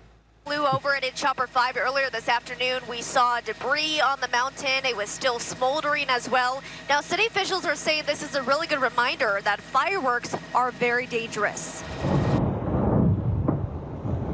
Ryan, in Wendover, they were setting up their fireworks on a mountain and they had their own San Diego moment. A 4th of July celebration turned dangerous hours before the fireworks were even supposed to begin. We started hearing loud booms. At around 8:30 this morning, a group of firefighters and I have not seen this shot. public works employees great were shot. setting up for the city's fireworks display on 3 Mile Mountain. And I feel bad. I mean, because there were employees up there, right? And so people really had to duck and cover up on the fucking mountain. Yeah. But it's just anyway, Ryan. When How many moments on the 3 Mile Mountain have there been where someone's just hitting the sauce and thinking about all the money they lost? and shooting off any sort of artillery Just- to maybe end it. Yeah, just like fuck it. I'm done with this stuff. By the way, Clay, now Boom. I want to go up there. Anyway, I Yeah. feel bad for these employees, but Ryan and Clay, did you guys see this? Speaking of explosion, this happened as well. Just a rapid fire here. Did you guys? We love pizza. We love pizza. Oh my god, this was crazy. Ryan, did you see this Domino's? Dude, yeah, you showed this to me. Okay, there's explosions, and then there's shit I never thought was possible. This is like more than that. Oh my god. Now, I've only That's experienced once in my life when I was taking a dump next to an open gas line.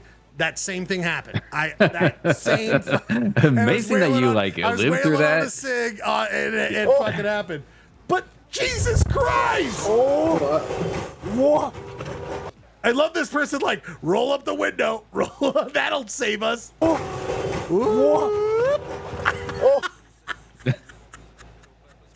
Yeah, buddy. Oh, now Ryan, stuffed crust pizza can be dangerous because you put too many gases in that, you light it up, it might pop like that. That's so be right. careful. That's right. When I have a jalapeno pizza, fire! That's fucking fire! Jesus Christ Almighty! Ordah, Ordah. We say Ordah to these things. That wraps up tonight's Polyester Blend Point of Ordah.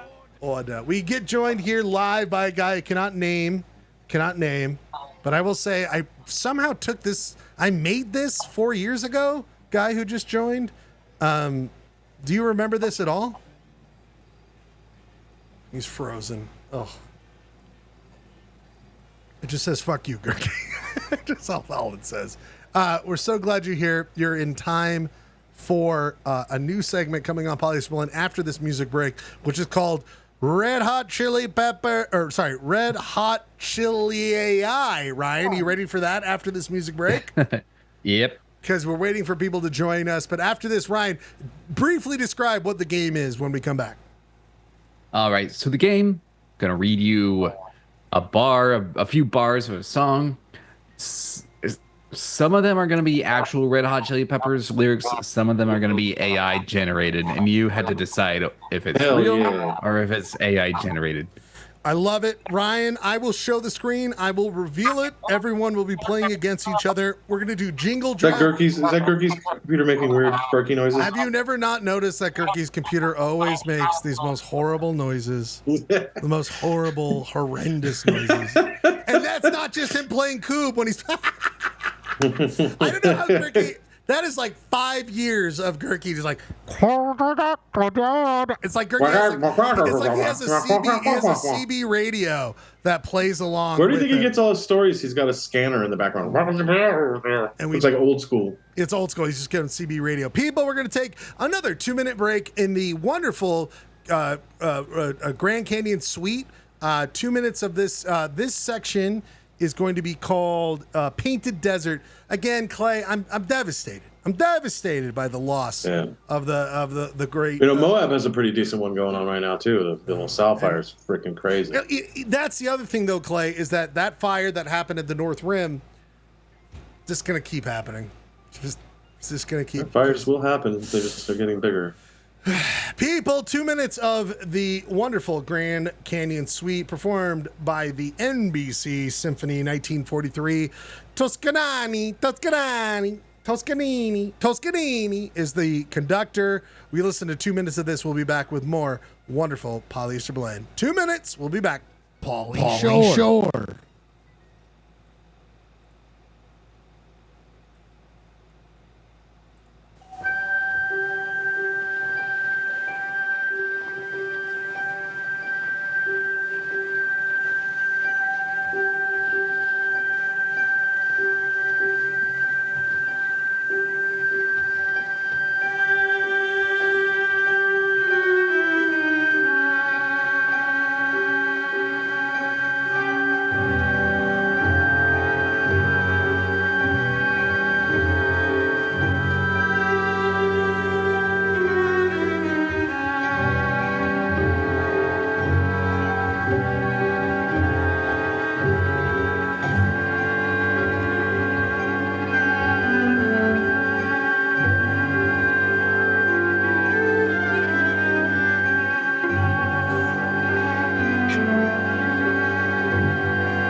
people. That is a section called Painted Desert. Yeah, dog. Loving that.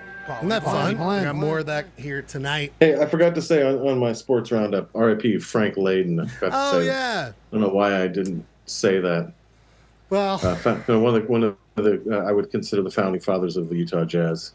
Oh yeah. And you know what I tried finding for the show? Do you have memories of this? The people who grew up here, the Frank Layden. Look at that. He's just certainly in the Schlub Hall of Fame. He's a Schlub Hall of Fame for sure. He might be the first inductee. Yeah, I mean, look at that. Plus, killer sports coat choices at all times.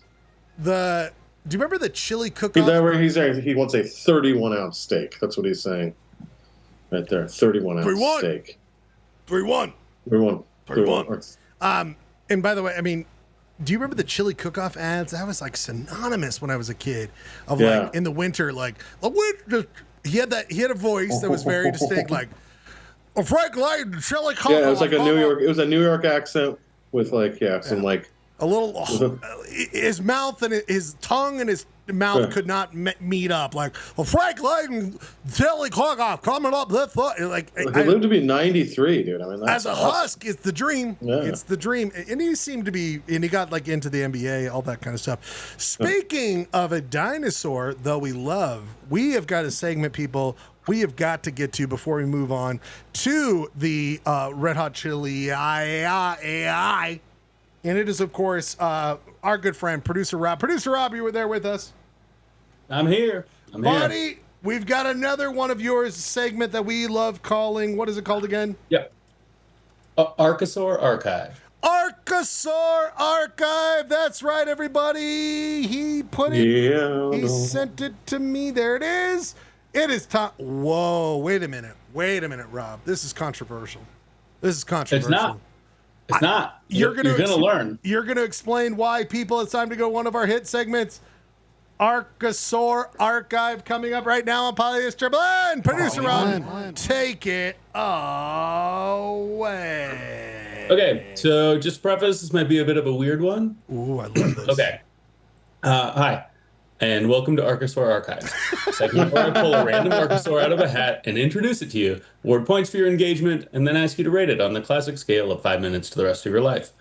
Please feel free to interrupt me. Points will be awarded for high-quality puns on relevant vocabulary words. If you want to try to guess some of the facts in my notes about this animal before I read them, and or anything else I like. Shall I go? Can we put everyone's names up on the screen? Oh, yes, I will do that. Keep track of their point totals? Yes, because we are doing, of course, a point system. So if you guys come up with goofs, you will, of course, get points awarded. Keep going. Jeremy's not here yet, but I got me. I got Clay, I got Ryan, I got Girk. Okay, go ahead. All right. This week's Archosaur is Cardinalis cardinalis.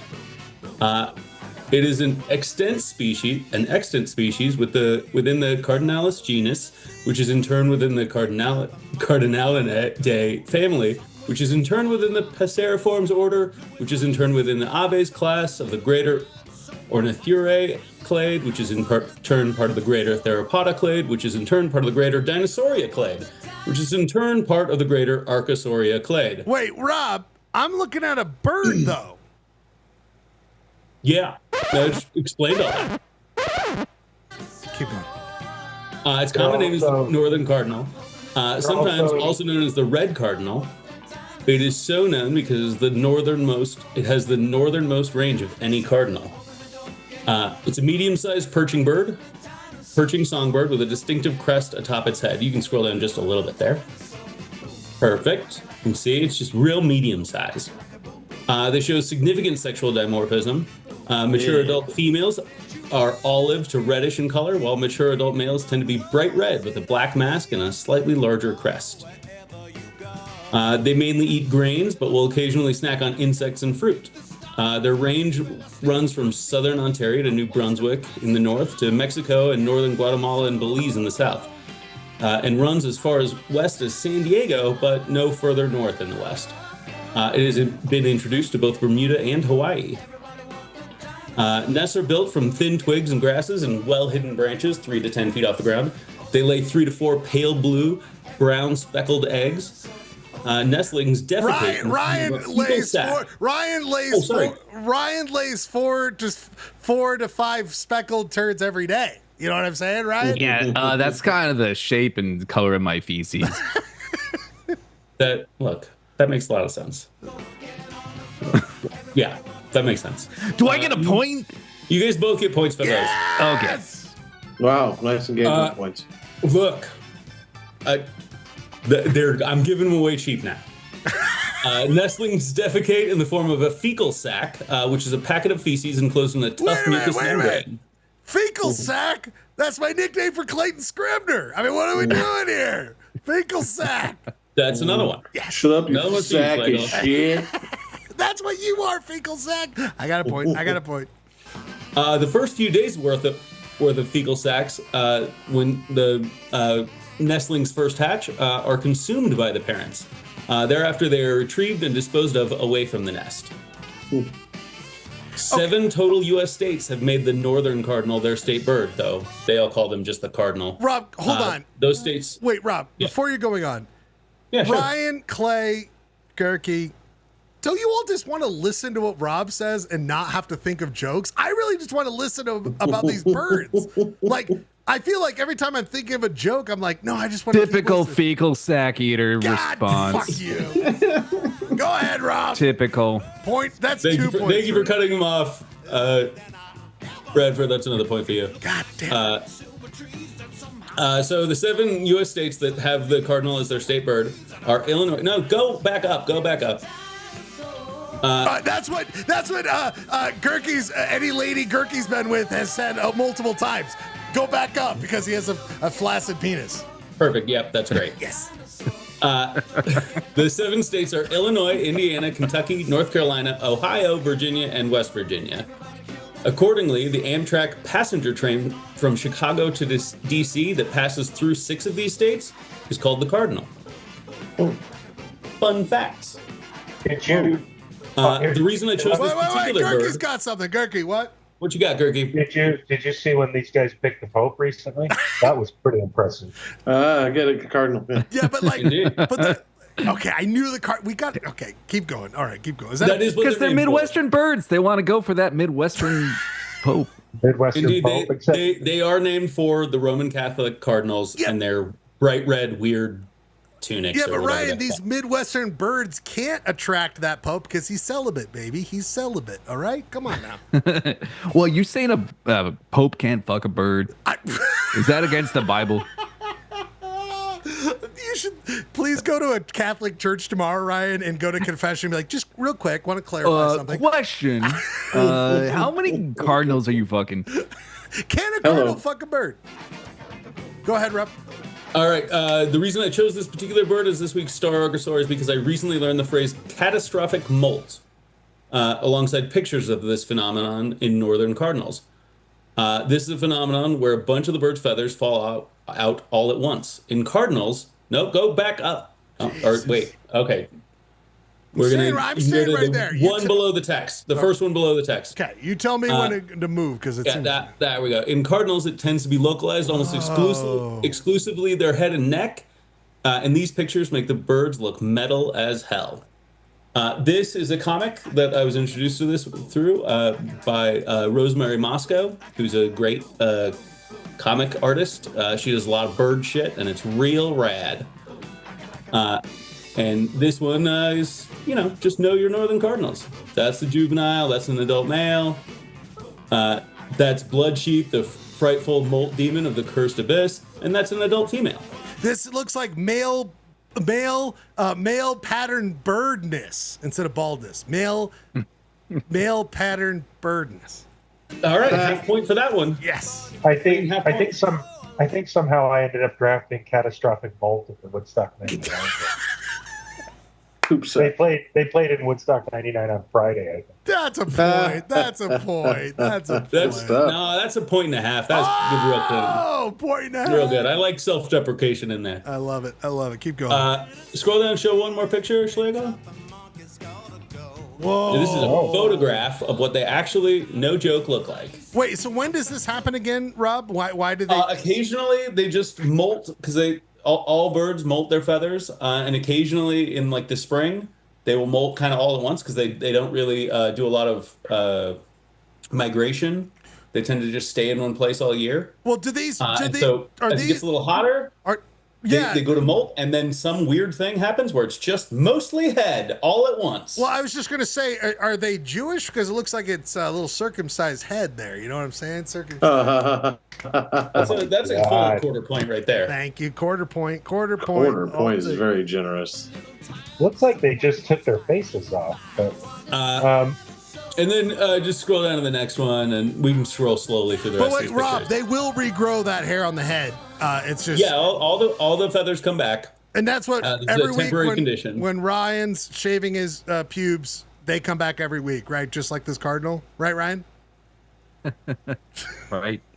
I mean, it's more than a week. It grows. My pubes grow very fast. Rob, I'm sorry. I have an honest question. It's not about Bradford's pubes, but these are archosaurs. These are archosaurs. Okay. Archosaurs include all dinosaurs, all pterosaurs, and all cardinals.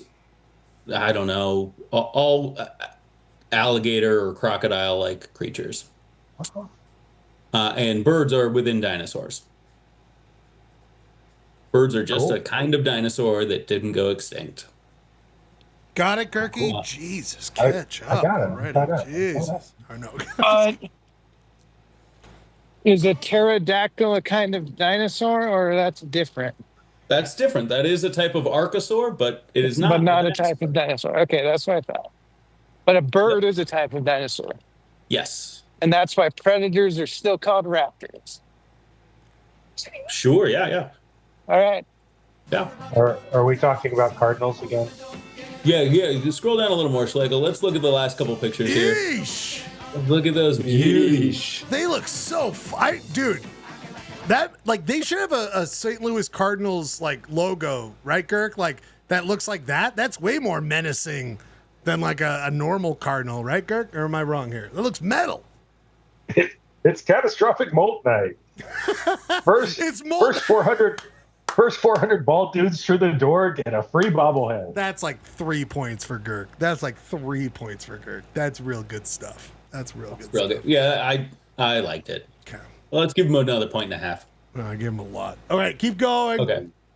And that's the last one. I just think that it's a really good one. And it looks like a goddamn dinosaur. You know what I mean? And that they are.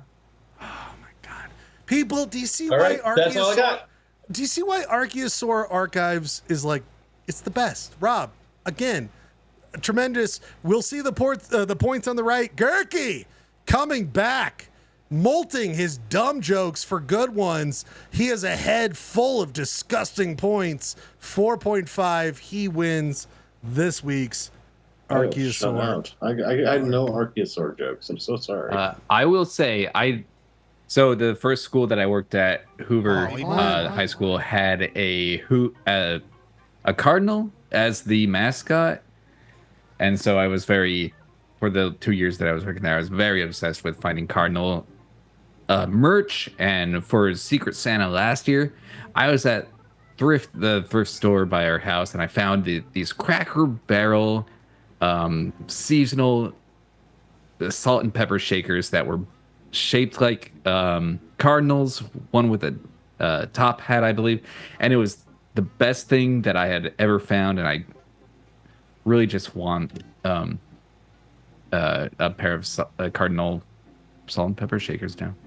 Ryan, that story was worth the entire the entire time we've done Polyester Blend.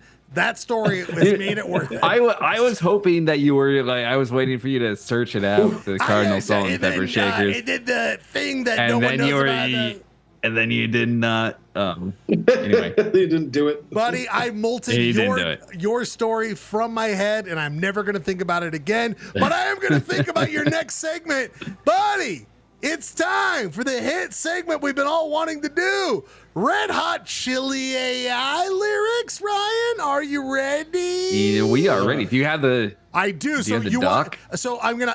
The thing is that Ryan's gonna give all the questions, but he hides the answer. So I will reveal the answer when all of you guys chime in. We're playing for points. Producer Rob, Jeremy, Clay, and Girk, you're all playing for points here.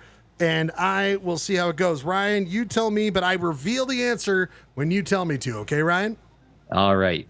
So let's put up. So you're playing too, Schlegel, right? Oh, am I? Oh, yeah, because I don't know the answer. You're right. I can totally play. Yeah. Okay. All right. So we have 12 bars, 12 little sections of songs, and I'm just gonna read them to you, and you're gonna tell me if you're not they're having AI actually sing it to us like it's no. But I mean, I'm gonna try to affect the Red Hot Chili Peppers lyrical delivery here. Can't wait for that. This is going to be the best part.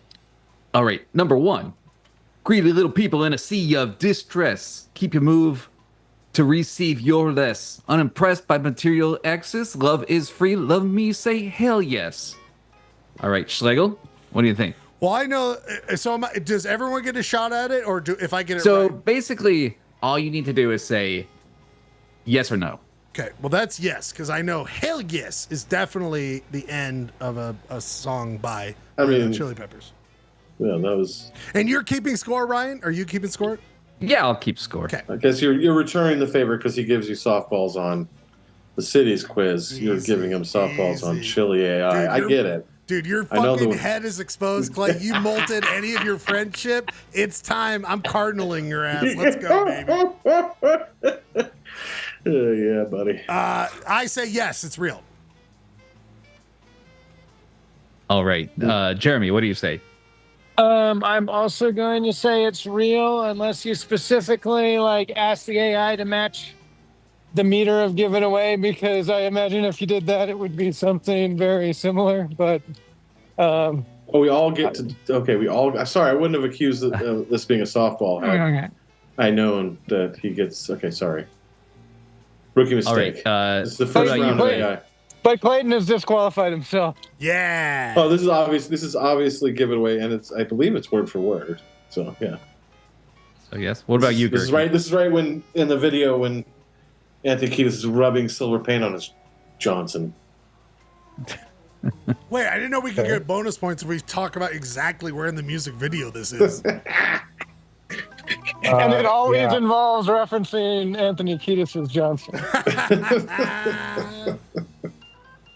I believe all of these gentlemen are correct. I believe that is correct song and the correct. All right.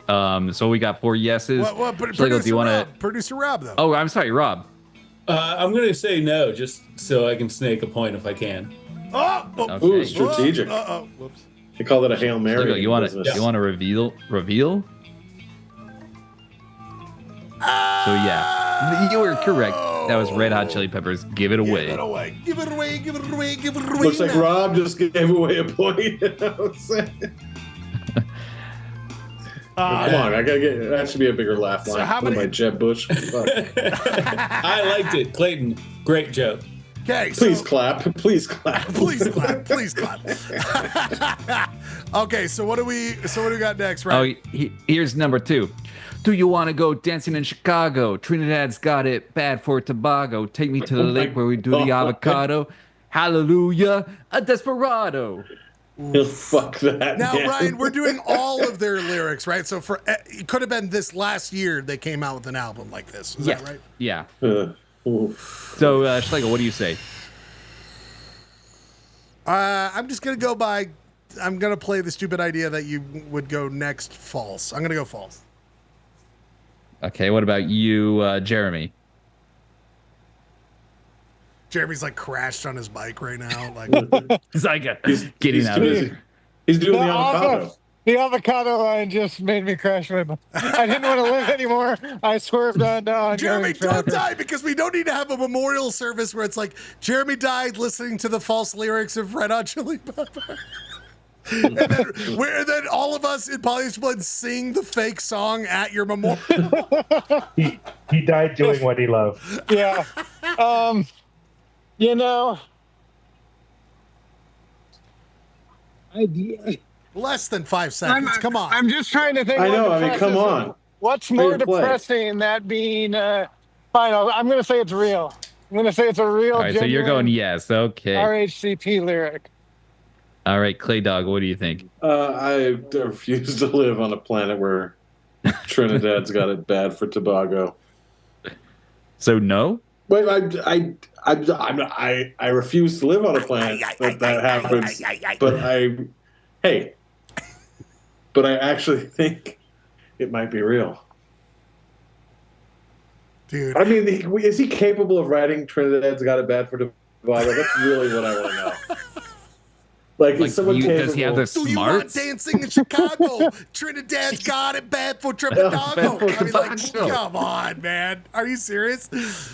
Where we You know do the what? avocado hallelujah and desperado. I mean, if it's right, dude, that's amazing. The thing is, I've listened closely to some Red Hot Chili Peppers lyrics, and that makes like probably any AI version believable because Also, wait, there are Jeremy, some very. Jeremy, that's the most bullshit way to just say, yeah, you're a fan of the Red Hot Chili Peppers. It's okay, bud. It's okay. I'm a diehard. We've seen the tattoos, Jeremy. You don't have to be a diehard, Jeremy. I'm just saying, I like the Red Hot Chili Peppers. They also suck, but I also like No, them. they're terrible. I mean, No, I study all the lyrics. I have them all memorized, so this is kind of an easy round for me. Avocado with desperado. I think I also think it was interesting that Bradford sang it to the delivery of "Give It Away." Yeah, you'll see that most of my deliveries are based on "Give It Away," just because it's so ingrained. But that's also like, was that also a diabolical play to make me also think it was fake? Anyway, my time's up. I'm going to say real.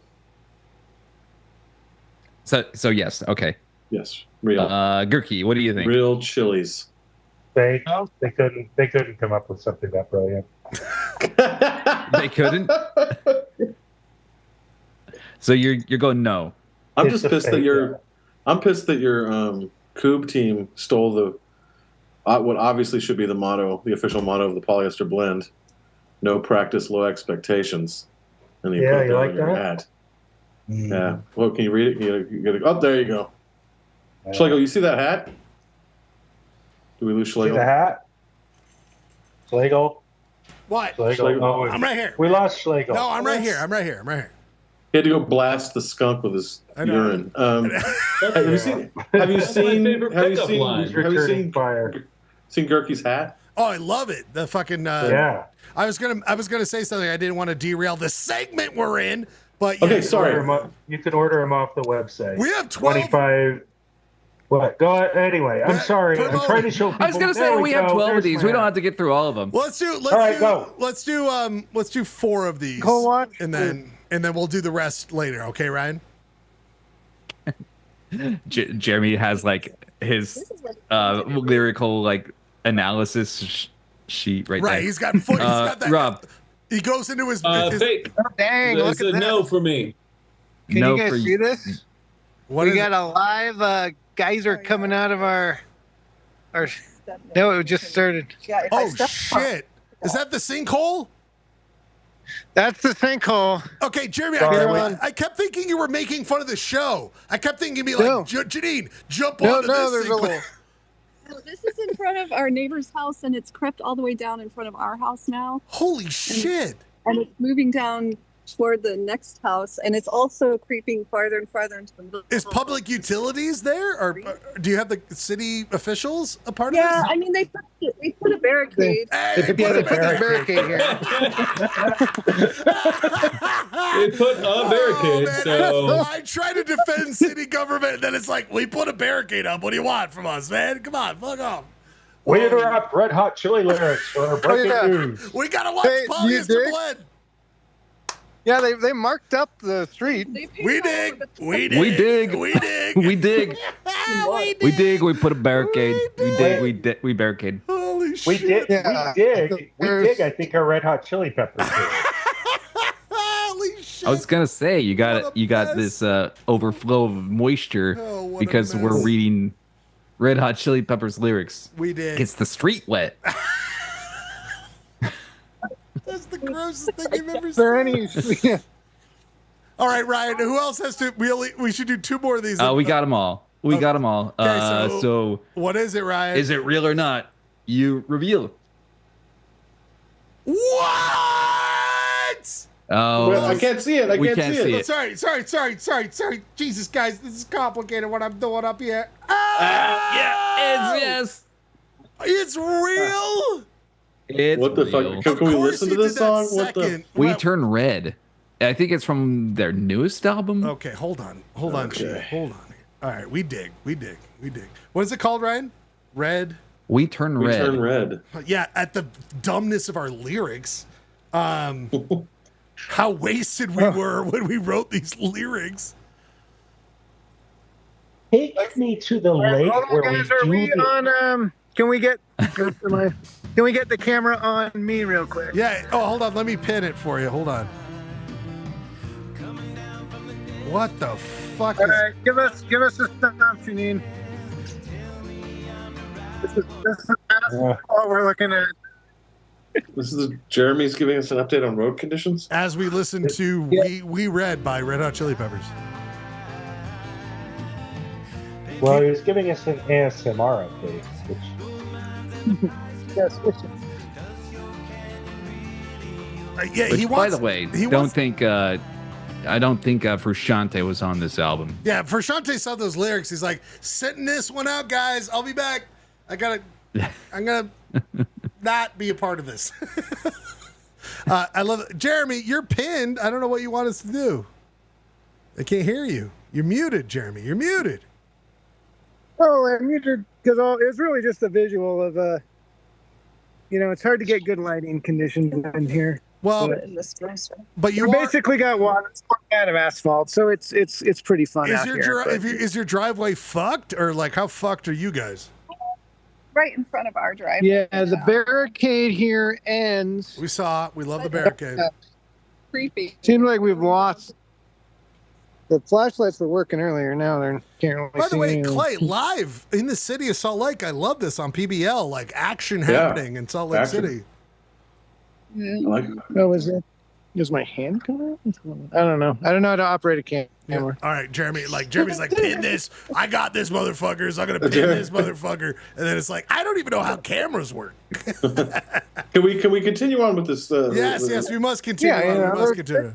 All right, Ryan. I think like Ryan, next one, please. Next anyway, one. fun times. Sorry, you guys. That's All right, happening. can you move it over? Absolutely. I'm saying that I can absolutely do that, and apparently I can't until I do this. Okay. All right, here we go. So number 3, Cosmic Shotgun, Shoot for the Moon, Flea Market Heartbreak Radio Tune, Cactus Confetti, Throw It in the Sky, Sweet Lady Sunset, Watch Me Fly. Well, would you do? Schlegel, what do you think? I'm doing that stupid thing of playing a game of how many times would you? Because as the guy who does Utah City's quiz, how many times could I really get away with doing 3 real, or do I need to move after 2? Fucking Cactus Confetti. Come on, dude. You I'm think gonna that's go just real? fake. I gotta go. That's gotta be fake. fucking. I gotta go fake. I gotta go Cactus fake. Confetti. Give me a fucking What about you? break. What about you, Jeremy? Jeremy's inside of a sinkhole. Watch, I say, give me a fucking. Yeah, break. I It's real, dude. It's real. No, I'm gonna say fake. All right, Clay, what do you think? As much as I would like to bluff and be like, yeah, it's actually real, dude. I just think it's. I think Cactus Confetti. It would be a bold move to convince Schlegel to say that it was fake, and then be like, no. I think it's got to be. I know the song. Jeremy's got, he's got every lyric by Anthony Kiedis on his wall. That's what inspires him. Do you know that Hearts Full's inspired by Anthony Kiedis' lyrics? Sick. I think Gerkie's away from his computer. Yeah, he's. Rob. Oh, he's back. What do you think? Oh, Robbie got him. Wait, Gerkie, what do you think? I'm gonna go, Gerkie. Go ahead, Rob. Okay. I've been on a hot streak with guessing fake every time so far, and I'm going to stick with it. Fake. All right. Gerkie, what do you say? I'm going to go fake just because I think that Black Box is too short to have a song title in it. All right. So everybody's saying fake. Schlegel, do you want to review or reveal? I'm not going to review it. I'm going to... Not Red Hot Chili. Nice work. Nice work, you pepperheads.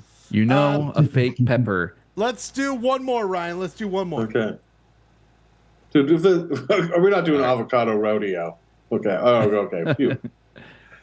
Okay. Oh, Jesus. Here's number 4. Supercalifragilistic. Kiss me in the futuristic. Twisted, but I mustn't. Says it's time to get on top of this. Okay. I'm going to say... I feel like I've heard him say supercalifragilistic because that's so dumb.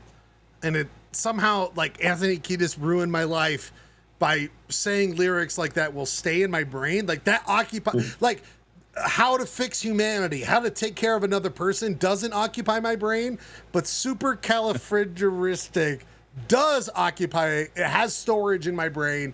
I'm going to go real. You're going real. Okay. What about Jeremy? I'm going to say I agree with Schlegel that I know there's a thing where he has the supercalifragilistic, but I also think maybe it's not that. So I'm going to say no. Say no. Okay. Clay, what do you think? I think this is real, and I'm going to say yes. It gives me that feeling inside. I think this one's real. I'm fairly, yeah. I think it's off Californication. Rob, what do you think? By the way, California. I definitely believe that this one's real, but I'm still gonna guess fake. No, dude, say no. Yeah. All right, Schleg, you want to reveal? Yeah. Around the world. Yes. Okay. Off of which album? Californication. That's off Californication. You knew. Okay. Damn, son. People, we're at 4 right. out of 12 of these. Ryan, this is Ryan. By the way, Ryan. I had the scorecard right here. Okay, keep that scorecard, Ryan. You know when Johnny Carson, after a comic, would be like, "Come to the couch, talk afterwards." This segment, come to the couch afterwards, baby. This is evergreen. And by the way, we need to do this with like Led Zeppelin. We need to do this with like, this needs to be an evergreen that every couple months we do this because this is chef's kiss, baby. As always, Ryan Bradford, good work. We need to do this. Wanted to do jingle draft, you guys, but it's already 10:53. I think we should do topics instead. What do you guys think? Let's do some topics. Okay, so I need a beer. Okay, we're gonna take a 2-minute break. I want to show a little bit more of the Grand Canyon Suite. We're gonna move jingle draft to next week. You guys, forever hold your peace. Next week, jingle drafts. That's happening. By the way, jingle drafts is like dingle drafts, like little dingle drafts. But we are going to be back next week with more jingle drafts. But after this 2-minute break, we're going to do topics. We got to get into topics. We are playing this entire suite. We've been doing this in honor of the loss of the Grand North Rim of the Grand Canyon Lodge. It's so sad. This one I love because it sounds like a donkey going down the trail. 2 minutes of On the Trail. 2 minutes. We'll be back for topics. Polyester Blend. Paul Shore.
people.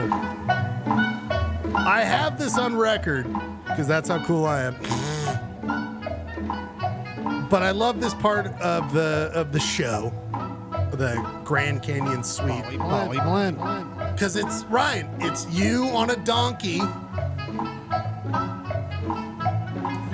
By the way, Ryan, home run. I just feel like this is the music that plays anytime Clayton's walking anywhere. By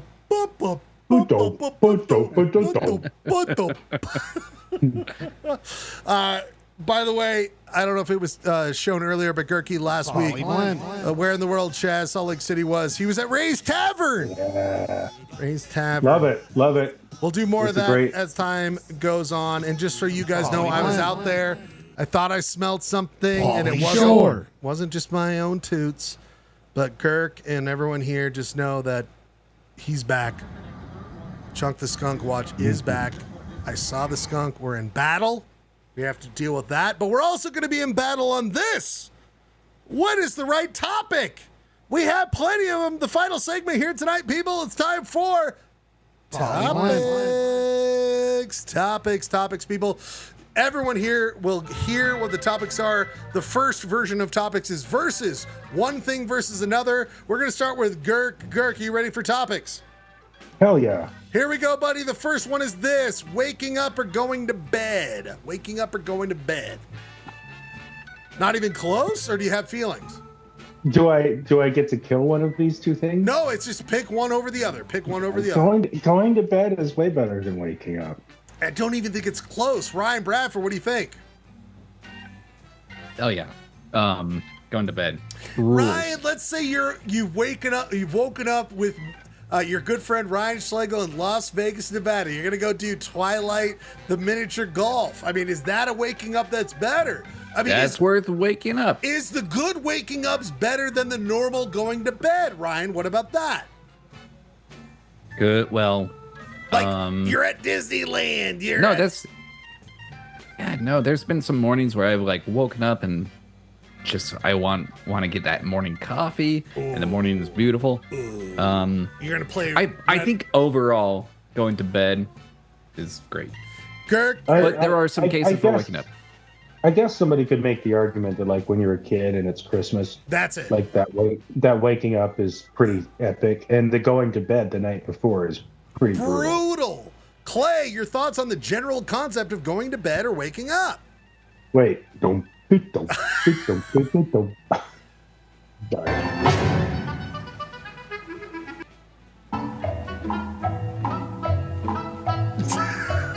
the way, Girk, I could section that off so when he joins the show, that's his.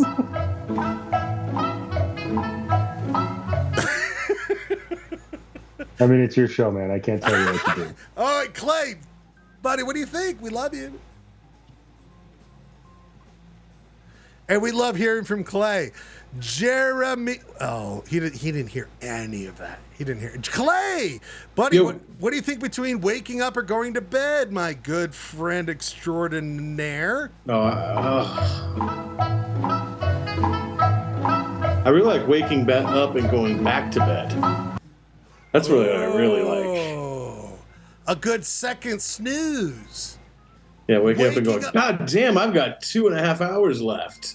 Okay, now you guys are making me think about a Sunday morning. I know we all hate Sundays, got the Sunday scaries, but you have nothing to do. You have nothing to do. So that wake up is like, do I get food? Do I get it brought to my bed? You know, and also like, I gotta say waking up, because what a pleasure it is to be alive. But waking up also like really sucks sometimes when you're fucking hungover. You know? Producer Rob. So I'm gonna go with waking up. Where are you at?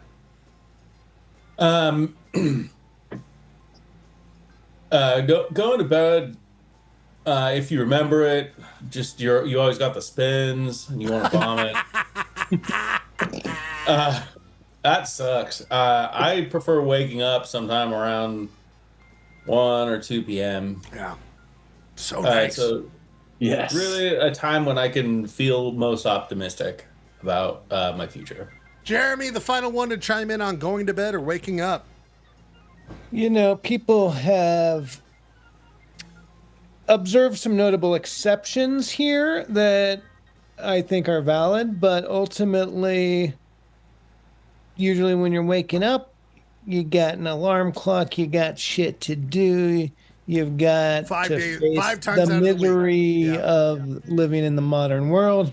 Shit, Going to bed, you're like, fuck this, I'm done for the day. Maybe my cat's snuggling with me. You know, I've just gotta go with the bedtime. I love it. I love it. Jeremy, way to go. Ryan Bradford, you seem like a guy who would know how to answer this. Ryan, using a bidet or getting your ears, your earwax cleaned out with that? Like, have you ever got your earwax cleaned out, Ryan? Buddy. No question. Earwax cleaning all the way. Right. It is better than sex. It's so good. Right. It sounds like a brother who's gone through this. And it is like they pump they put some oils, then they do the water, and then I've had, Ryan, the tweezer, where literally I had one time where someone goes, I've never seen as much earwax as I've seen. And that's my fucking dumb brain. Clayton, your thoughts on this?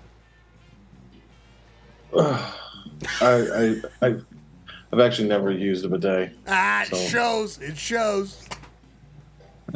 It smells. What have you been doing, man? You've been looking through my stuff. I see those skids, and I'm like, that's a marked man. That's a marked man. I'm an earwax guy. Q-tips after every shower. What a lovely feeling that is. So that's why I had to start going to get my earwax cleaned, is because I was using Q-tips to clean them out. Don't tell me that's wrong, because if it's wrong, I don't want to be right.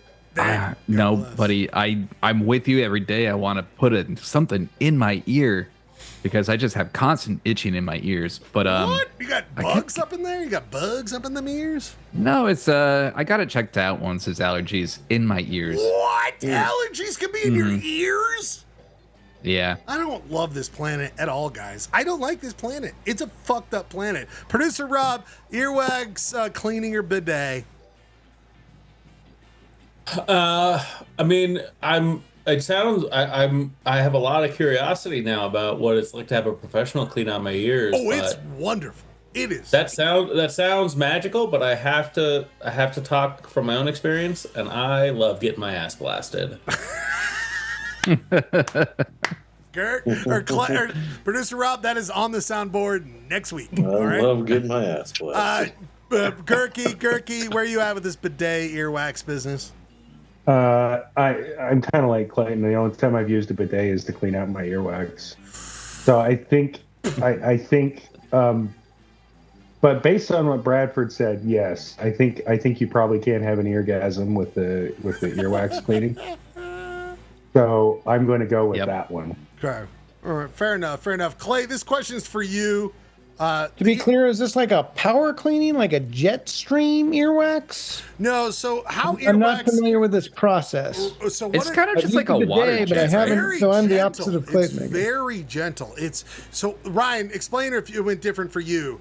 The last time I had it, because I was listening to headphones a lot, the ones that really like jammed up my ears and all that. So I couldn't hear as well, and I went in and they were like, okay. They put your head down and they drip some oil to loosen up the wax. Then they have kind of like just like what's the thing you would use on your teeth, like a jet thing that cleans out plaque. And then they put that in your ear to put a bunch of water in there, and then they take little cute. They grab the wax out, and it is like unbelievable how many channels you have in your eardrum or your ear canal. This is like a trained medical nurse practitioner at a clinic would do this. If you've got good insurance, it's a trained professional. You're on my planet. Gurky knows a guy. If you don't, Gurky's at the same back alley earwax. Gurky's at the same clinic that the Joker went to in 1989. Like mirror, and it's just like showing his ear canal. You see what I have to work with here. Well, that sounds nice. So I'll vote for that one, even though I've never done it. Clay, I feel like you're the best person on the planet Earth to answer this one. In a glass, a drink, Clay, too much ice or too little ice? I'm the best person to answer this? I'm just asking the man I thought would answer this. Too much ice too little ice? Would you rather have a more of a full drink with a little ice, or they put way too much ice in there? Where are you at with that? Well, too little ice means it's not the like the only reason you would notice too much ice, or sorry, not too little ice, is if it required more ice to be good. You know, if an already cold drink doesn't have enough ice, it doesn't matter because it's cold. So you're gonna go. You would rather have. I would say too little ice is an issue because it would mean that it's not right temperature-wise. Ryan Bradford, is he right on this? I err on the side of more ice, but I've known a lot of people that do not like ice in their drinks at all. Jeremy, you're a drink meister. What do you think about this? You know, I've spent a fair amount of time in Europe, so they're very stingy on the ice there. It's like, oh, you're an American. You're obsessed with ice. What's wrong with you guys? Whoa, is that really a thing? Oh yeah, because in Europe, like, if you get like a drink with ice, you probably have one or two cubes, and I think they've had Americans, you know, who complain, ask for more ice. So I've definitely met Europeans who are like, why are you Americans so obsessed with ice? But that's beside the point, really. But the Europeans are wrong, right? They have the same technology we do, right? What? Yeah, they could make all the ice they want, and they choose not to. No, you have to be mad. I feel like it depends on the application. You don't want something like overly watered down, like a cocktail or something, because they put too much ice in it. But I could see how, like, on a hot summer day, if there's so little ice that your ice melts and you've just got a hot soda, that's gross. So in that instance, I'd have to lean too much ice. Yeah, producer Rob, I mean, I feel like more ice is better than too little. As an American, I am more or less allergic to water. I prefer to get what the fuck I paid for. Thank you. And I don't need your fucking frozen water. Damn. I want too little ice by a long shot. But this is every look, here's the thing. I want my shit cold. Yeah. Don't get me wrong.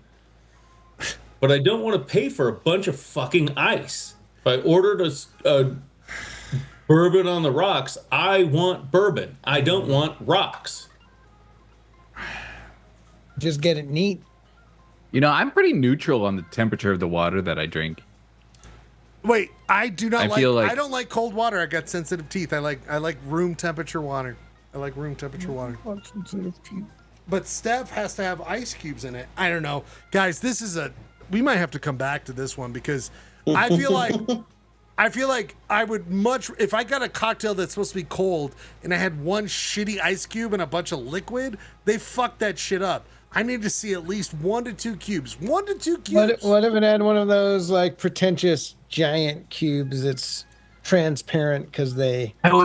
Jeremy, good point, because I was gonna say that would be an interesting topic. Like, I made the regular ice or a big fucking cube? But haven't I made the wrong choice as a person to go to the place that offers me that? That's my fault. I should never have gone there. That's my fault, right? I don't know. I just don't know about this. Jeremy, we must think about this. At the end of the day, I think too much ice. I'd rather take too much ice. I like ice. I'm an American, apparently. Jeremy, you are a moviegoer. Ryan's going to be right after you on this one because I need to... Ryan, we've been talking about this for a long time, but Jeremy, more zombie movies or no more zombie movies? Where are we at with these zombies? Like, haven't we got our fill? Are we not done with this? I feel like if Zack Snyder's gonna make any more, I'm definitely going no more. But even Last of Us has kind of shown us that, like, maybe we're done with this. I thought we've been done for years, but I want to jump all over this one right now. Oh, we got to steal. Clay, you're going in. It's fucking unequivocal. No more fucking zombie movies. That's my boy. That's why I love this. Played enough. That's what I said too. So all right, Jeremy, you are on board. Ryan, you were equivocal. I'm unequivocal. Are they figuring out new zombie moves, or what are we doing? Yeah, you're done. I mean, I'm excited for the next. We've got 30 this years whole, later. 28 years Danny later. Boyle. I'm excited for those Oh, next. yeah. 28 Jimmy years later. Seville, Teletubbies. I'm gonna thing watch coming it. out. I'm gonna watch it, but I'm not Yeah, happy you're gonna about watch it. So you're saying no more zombie movies unequivocally, they but I shut will it down- watch that one when it comes out. But I'd rather. And it's sequel. That's But already how many planned. bad zombie movies are gonna come out of maybe a good franchise? You know? So it's cyclical. Culturally, it's cyclical. We are. I think we're on the downturn for zombies. We're on the upturn for vampires. Frankenstein. I think that's where we are. I think that's where we should be at this moment. We should be more worried about seduction. And, what about comedies? How much is a questionable good motives. fucking comedy, man? Comedy. By the way, since I was irresponsibly late, didn't have movie corner, but Sinners is out now. Speaking of vampires, We already and had that HBO on the Max. docket. You will talk about that next week. Thanks for joining the show, Sinkhole. By the way, new nickname for Jeremy, Sinkhole. Oh wow, Stinkhole. But when the culture demands it, I think zombie movies should come back. I'm excited about them. I want to see them at that point. But I think it's run its course right now. I think it's time for more vampires. Let's bring back the vampires. I think he's right on it. This question must go to Gurky. Gurky, you ready? Mm-hmm. All right, Gurky. Some pee splashes on you, or someone's zit, their pus gets on you. What would you rather have? How much should I pay to get feet on? Point of the night. All right, Gurk, you've already answered. Clayton, you get some pee on you, or you get some pus on you? Thank you. Your pus. Well, I think about like how much pee I get on me all the time, and then I just like zit pus never happens. I'm just saying, some pee splash on you. Oh no, I got zit pus. So like someone you don't know. Be clear, like someone else. Someone else is like squeezing their zit and it splashes onto you. The pus goes on you. That's fucking disgusting. I'll take pee on me all day. Jeremy, where are you at with this? Is that another day. clip? Rob's clip is I'm gonna get my ass blasted. I'm like, pee on me all day. Guys, I what feel I want to like- turn topics is more of just how soundboard can capture that shit. Pee on me all day. You're gonna have to buy another soundboard. I know, just a splash pad, like You're just gonna have so many. pee on me. A splash pad for the pee. Ryan, god damn it, good. I mean, the language of some pee splash on you. Like, to me, that's just like my first tattoo. It got by like my leg or my foot. Like, I can just wash it off. But whereas but zit like a pus on you makes but me pus feel like is it but it's so sprayed small. on my face. A pus, like a zit is only so big. We're not talking a fissure of pus. I'm just saying one pop, and it's just like very small. But piss, that's like on your leg. It's a lot of liquid. Ryan, you know what I'm saying? But it just splashed on me. It wasn't piss, like piss directly. everywhere is piss though. We live in a world of piss. Everywhere is piss. If there is one surface that doesn't have piss on it, I want to see it. And you walk through town, you're gonna get a little piss splashed on you. That's just We live in a pissy world. Oh my God. And I am okay with this world as is, or at least as far as piss goes. It's not a now, city world. If we go based on what you've written, I'm going to go for. I'm still going to go for. Well, I still don't want zit puss on me. Piss is sterile, baby. I still don't want that on me, I guess. I'm going to stick with some pee on me. I just realized what I wrote. Let's forget that. Pus is spelled with one S.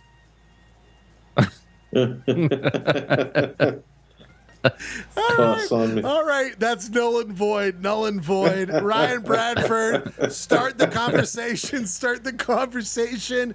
Is it Sticks or is it Foreigner? I have Foreigner songs. all the way. What? Yeah, easy. Gross. Easy, Foreigner. I hear a gross from Clay. Where are we at with Sticks versus Foreigner? I just do not like Foreigner. I just don't like their hits. I don't like their hits. I want to know what love is the come on, best man. ballad ever written. What's the two blood Double Vision? Hot Like blood. you could get an entire. You could Hot go Blooded. anywhere in the world. you put I Want to Know What Love Is, A new album, it'll be out in about people will 6 weeks' sing it. time.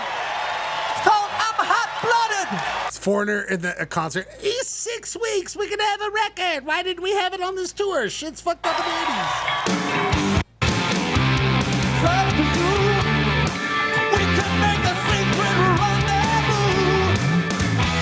But Styx rules. Jukebox Hero. I don't know. Fucking Jeremy, rules. we need a tiebreaker. I Clint like the says- song "Lady" by Styx, or they've got a lot of. I mean, I like Styx. I like some Styx songs, but it's like they're so nerdy. It's like asking if you want like Rush or Well, hey, dude, I'm AC/DC. looking right here, bro. Wait, Come on. what? People ask Rush versus AC/DC? Do they suck? Because AC/DC rules. Jeremy, your thoughts on Foreigner versus Styx?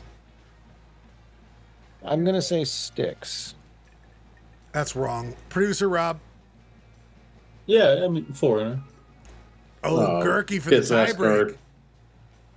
No, I mean, I just think generally prog rock is bad. It's not prog rock. Oh, Gurky doesn't even get an answer. Styx gets a little proggy. Oh, Styx gets prog rock. proggy. I think they're both bad arena rock in different veins. Wait. And also, Styx is kind of goofy.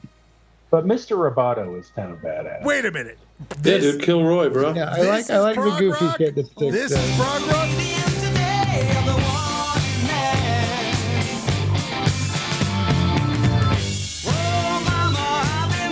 That ain't prog rock. That's fucking rock and roll right there. For you. Foreigner's the superior band. If Foreigner's the right Sorry. answer. Foreigner's the right answer. Producer Rob, we go on to our final segment here. Actually no. Ryan Bradford has to answer this, and then everyone else can answer afterwards. We are moving on to Kill, Marry, Sexual Times with Ryan Bradford. You have to answer this. Naked Gun, Airplane, or Spinal Tap, my friend. Naked Gun, Airplane, Spinal Tap. Out of the slapstick, like the. Oh, this one's tough. I know. That's why I'm asking it. I think, and I don't want to, but I have seen Spinal Tap the least, so I'm gonna kill that one. Okay. Naked Gun is a comfort movie, so I'm gonna marry Naked Gun, and then Sexual Times with Airplane. Okay. I was so mad about what you said. But god damn, you might be right. Jeremy? I do think Bradford might be right. I mean, And these are all, I like, think we all all three love- movies. everyone I wouldn't loves kill these. any of them. I don't want to kill any of these movies. I know. Everyone loves these. Everyone loves these. Like, there are lots of comedies from that era that you could have picked that I would have been like, yeah, that one's overrated. But all these three are solid. But I think, maybe you could make a case for all of them. I just don't want to kill any of them, but Clay, I mean, Spinal Tap is Spinal Tap. Are we really over? you could make the case, actually, now that I think Whoever wants about to kill it. Spinal Tap, fuck themselves. Oh, Ryan Bradford said that. You're fair. Okay, My order stands. I did just have a thought, and that is that Naked Gun and Airplane are both of the same vein. So if I should kill one of them because But you would Spinal still have Tap one.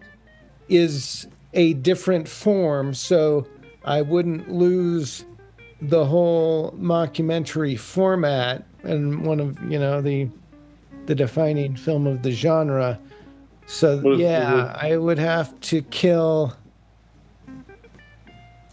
Maybe Airplane. Wait, over I thought it was my turn. How did Jeremy?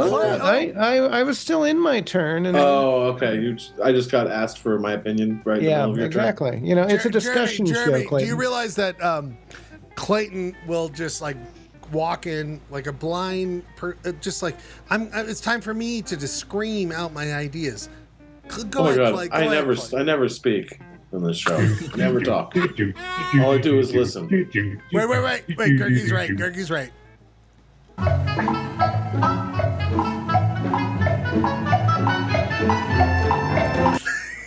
What the fuck does that mean? No, worry. Clay, keep going. Dance No, to the please. Chili Bowl fairies. Oh God, Jesus Christ! No, but Clay, I actually have thought about this for just 1 second while I listened to you describe yourself, and we love hearing from you, Clay. I was just gonna say, Airplane has the most canceled shit, even though I think it's my favorite comedy. But like, it's the most like. Let me say this, guys, is that I'm going to take Spinal Tap and put that in Sexual Times with Airplane. Where Wait. Airplane has more canceled shit than Naked Gun, which prominently features O.J. Simpson. But he doesn't say anything that's canceled.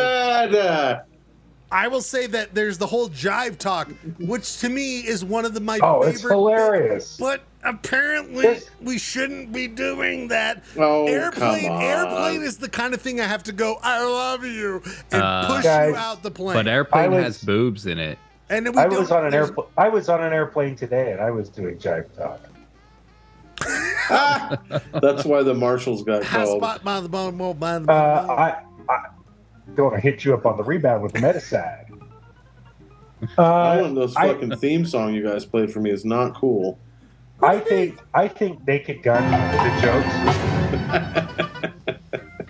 I think Naked Gun, the jokes are a little bit more hackneyed than an Airplane. Oh, I think Airplane is fresher. I would kill Naked Gun. To Jeremy's point, you keep the goofy like spoof movie. Airplane has very funny moments. I think Spinal Tap, start to finish, has. I mean, just if you Stonehenge by itself is a masterpiece. I don't want to kill any of these. Stonehenge with the blah, demons blah, dwell.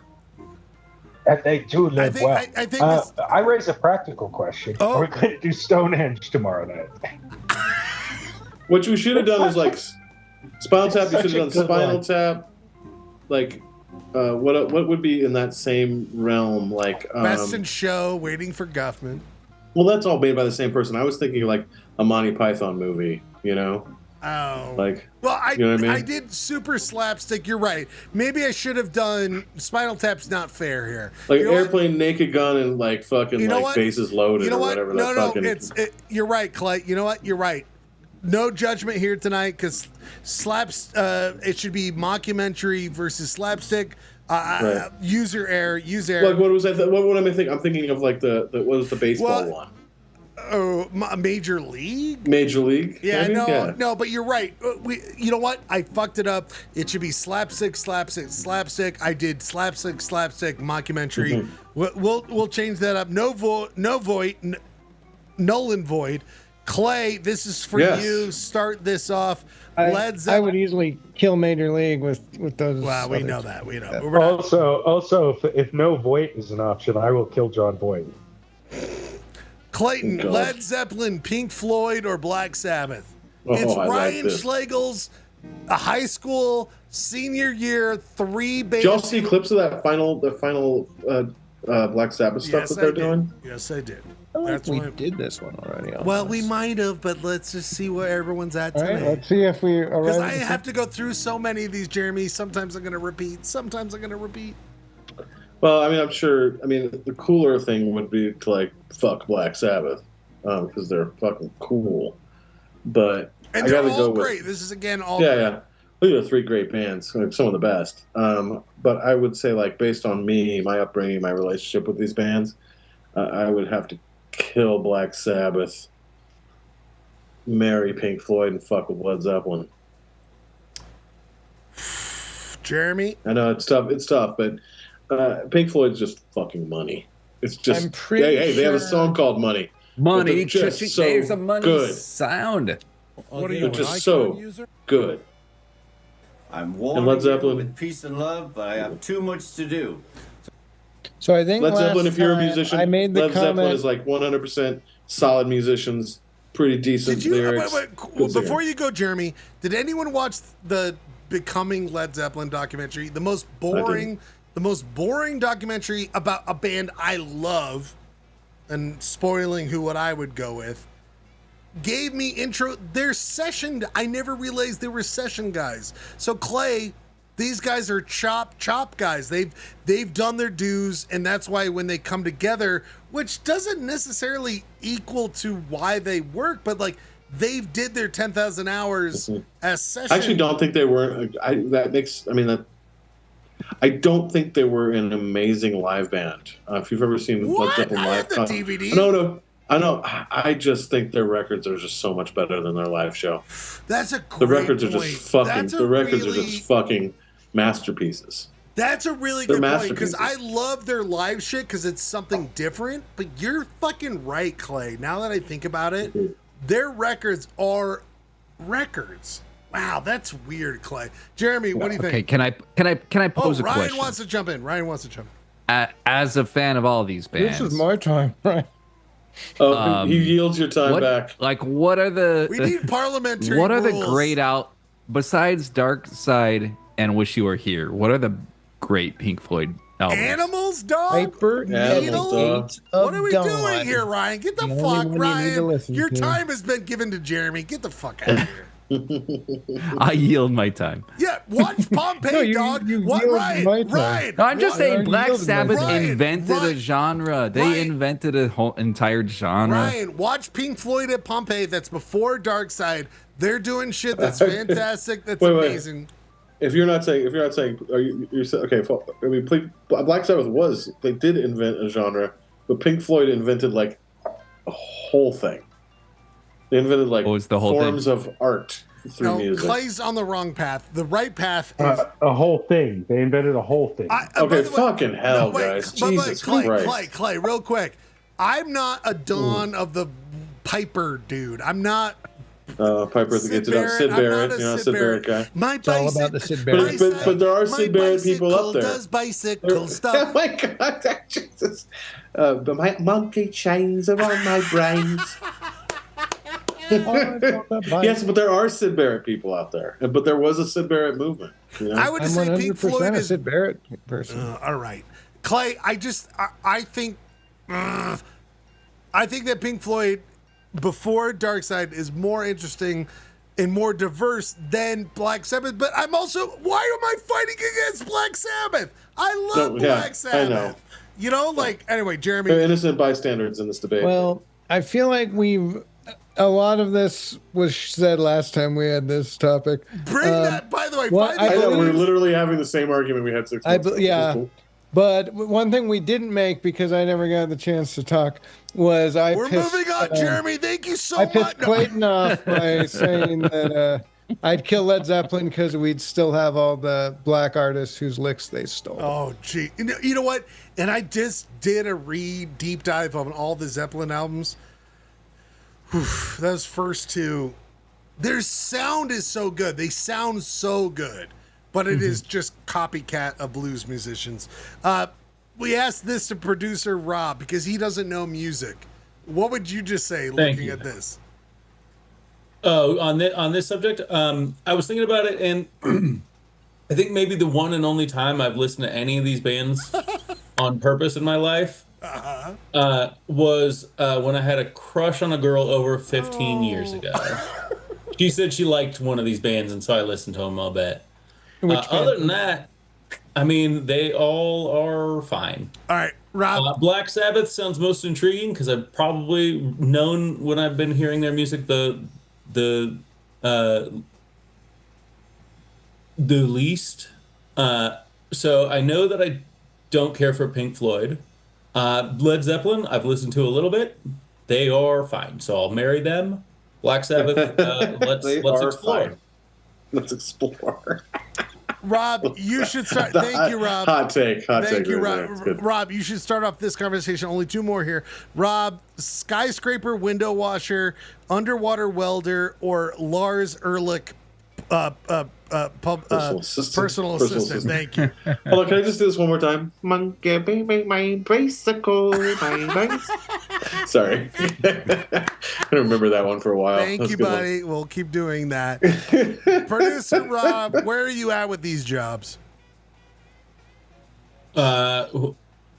Anybody who is Rob willingly is hanging out. disqualified. Rob is disqualified. Clayton Sorry. Scribner, go ahead. I don't think that was rude to Rob, but okay. They all pay the same. He doesn't know what he's doing. They all pay the same. Yes. Wait, are these choices between like what we would want to do as a job? Yeah, you got to pluck one of them. Yes.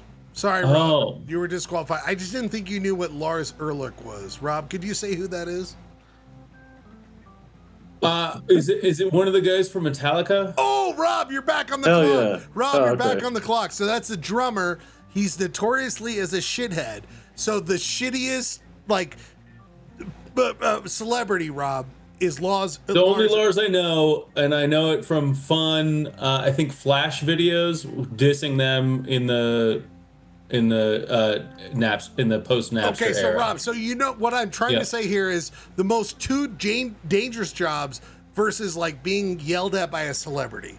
So you as jobs that I would do. That's what these are?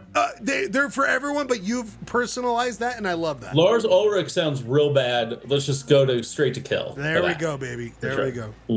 Underwater welder sounds exciting but dangerous, so sexual times with. And skyscraper window washer sounds like great views. And dangerous. I'm generally working on nice sunny days. Sounds great. Ryan Bradford, I think Rob's right. Ryan, what do you think? Rob is right. Yeah, both the skyscraper and underwater, like there's a sense of adventure in that. When you're someone's PA, when you're working from somewhere else for someone else, you're just like, I hate my life and I have nothing to show for it. Yeah, it's a great point. Okay, I this think is bullshit. I think This everyone is agrees. just complete bull. No, I do not agree with this. Clay. I absolutely do not agree with this. I asked you if this all pays the same for a reason. Oh, it does pay all the same. I would marry a Lars Ulrich PA. Can you imagine the stories you can come back and tell your friends You're about? getting yelled at by a shithead. I don't give a fuck. That'd be hilarious. I'm killing underwater welder. Dude, that sounds miserable. The most dangerous job. I should get paid 30 times as much to be an underwater welder than Lars Ulrich's PA. And the skyscraper window washer, you probably have some good safety and you get to go outside. So let's have sexual time. You know what, Gerke? I think Clay is really showing up. I think Clayton's right for Clayton. So yeah. I think he raises a good point. I do like Mary Lars Ulrich PA because when that job's over, you walk away from it. The other two, you do not. I am petrified of heights, so the skyscraper window washer would be the kill. Me for too. me. So other than that, I agree mostly with Clayton's logic. My fear of heights would not let me do that. That's why I asked this question, Girk, is like, would I rather put up with a celebrity asshole or face my fear of looking over the edge of a shitty cart on the side of a building that I'm just hoping is going to be there tomorrow? Although, let's be honest, like, of all of these jobs, the one you're most likely to have zip pus on get on you is probably Lars Ulrich's PA. Fair point. And Gerke, this is why you're the best to answer this question. Shrimp cocktail, deviled eggs, or mozzarella sticks? I like this one. Easy kill deviled eggs. I hate deviled eggs. You're I wrong. despise them. I'm not moving. You're wrong. You're wrong. They're one of the most disgusting foods. You're on earth. wrong. You're wrong. But go ahead. I would rather get pee on me and zip pus. I just despise deviled eggs, and I'm sorry if everybody else disagrees, but You're the devil himself. You're the I devil. would wail on some D eggs. Thanks. I had an important observation. Oh, hold on. Well, you'll go next, Jeremy. You'll go and next. so I guess I'll probably do sexual times with shrimp cocktail because it's kind of a nice treat sometimes, but I don't necessarily want Have it to all be in the the right time. area, right? If the shrimp is too far. My observation was about the last one, and you just skipped me. Jesus. All right, Is he complaining about his time? Jeremy's so Yeah, I mad am. about it. Jeremy, Because no one pointed out that, like, once you got over the fear of heights, the other one. There would be, that's my point. You just like moved on. All right. But there'd be like a certain peacefulness in like getting to sit on. All right, Jeremy, do you want underwater high welter, skyscraper. Lars Ulrich PA, or shrimp cocktail? I'll take the shrimp cocktail. I'll marry it. Okay, what, Jeremy? You have strong feelings. You have strong feelings. Strong feelings that skyscraper window washer would actually be like a very peaceful job. So you go marry. Yes, I'd marry that because you don't have, because there's safety equipment. You're not just like out there like hanging from like a little thread trying to wash windows. You got this whole rig. And you're out there because you think about what sucks about a job is like dealing with your boss, and your boss is Lars Ulrich. I feel like so that's we're learning a lot about Jeremy right now. But yes, go ahead, Jeremy. But if you're just sitting out there, like there's as long as you got the windows clean, like what are they going to complain about? And you just get some time to yourself. You could probably like read a book while you're up there. No one's really checking how fast you're washing those windows. So I think that's got to be the best. People can see out if you're doing your job right. You know that, right? You're washing you can see in, so you can see if anyone's there. You're gonna have some like conference rooms that no one's using. To Rob's Jeremy's just hanging off To Rob's point, Jeremy's got a laptop with some like Buster Keaton movie playing where he's just like, no one notices me.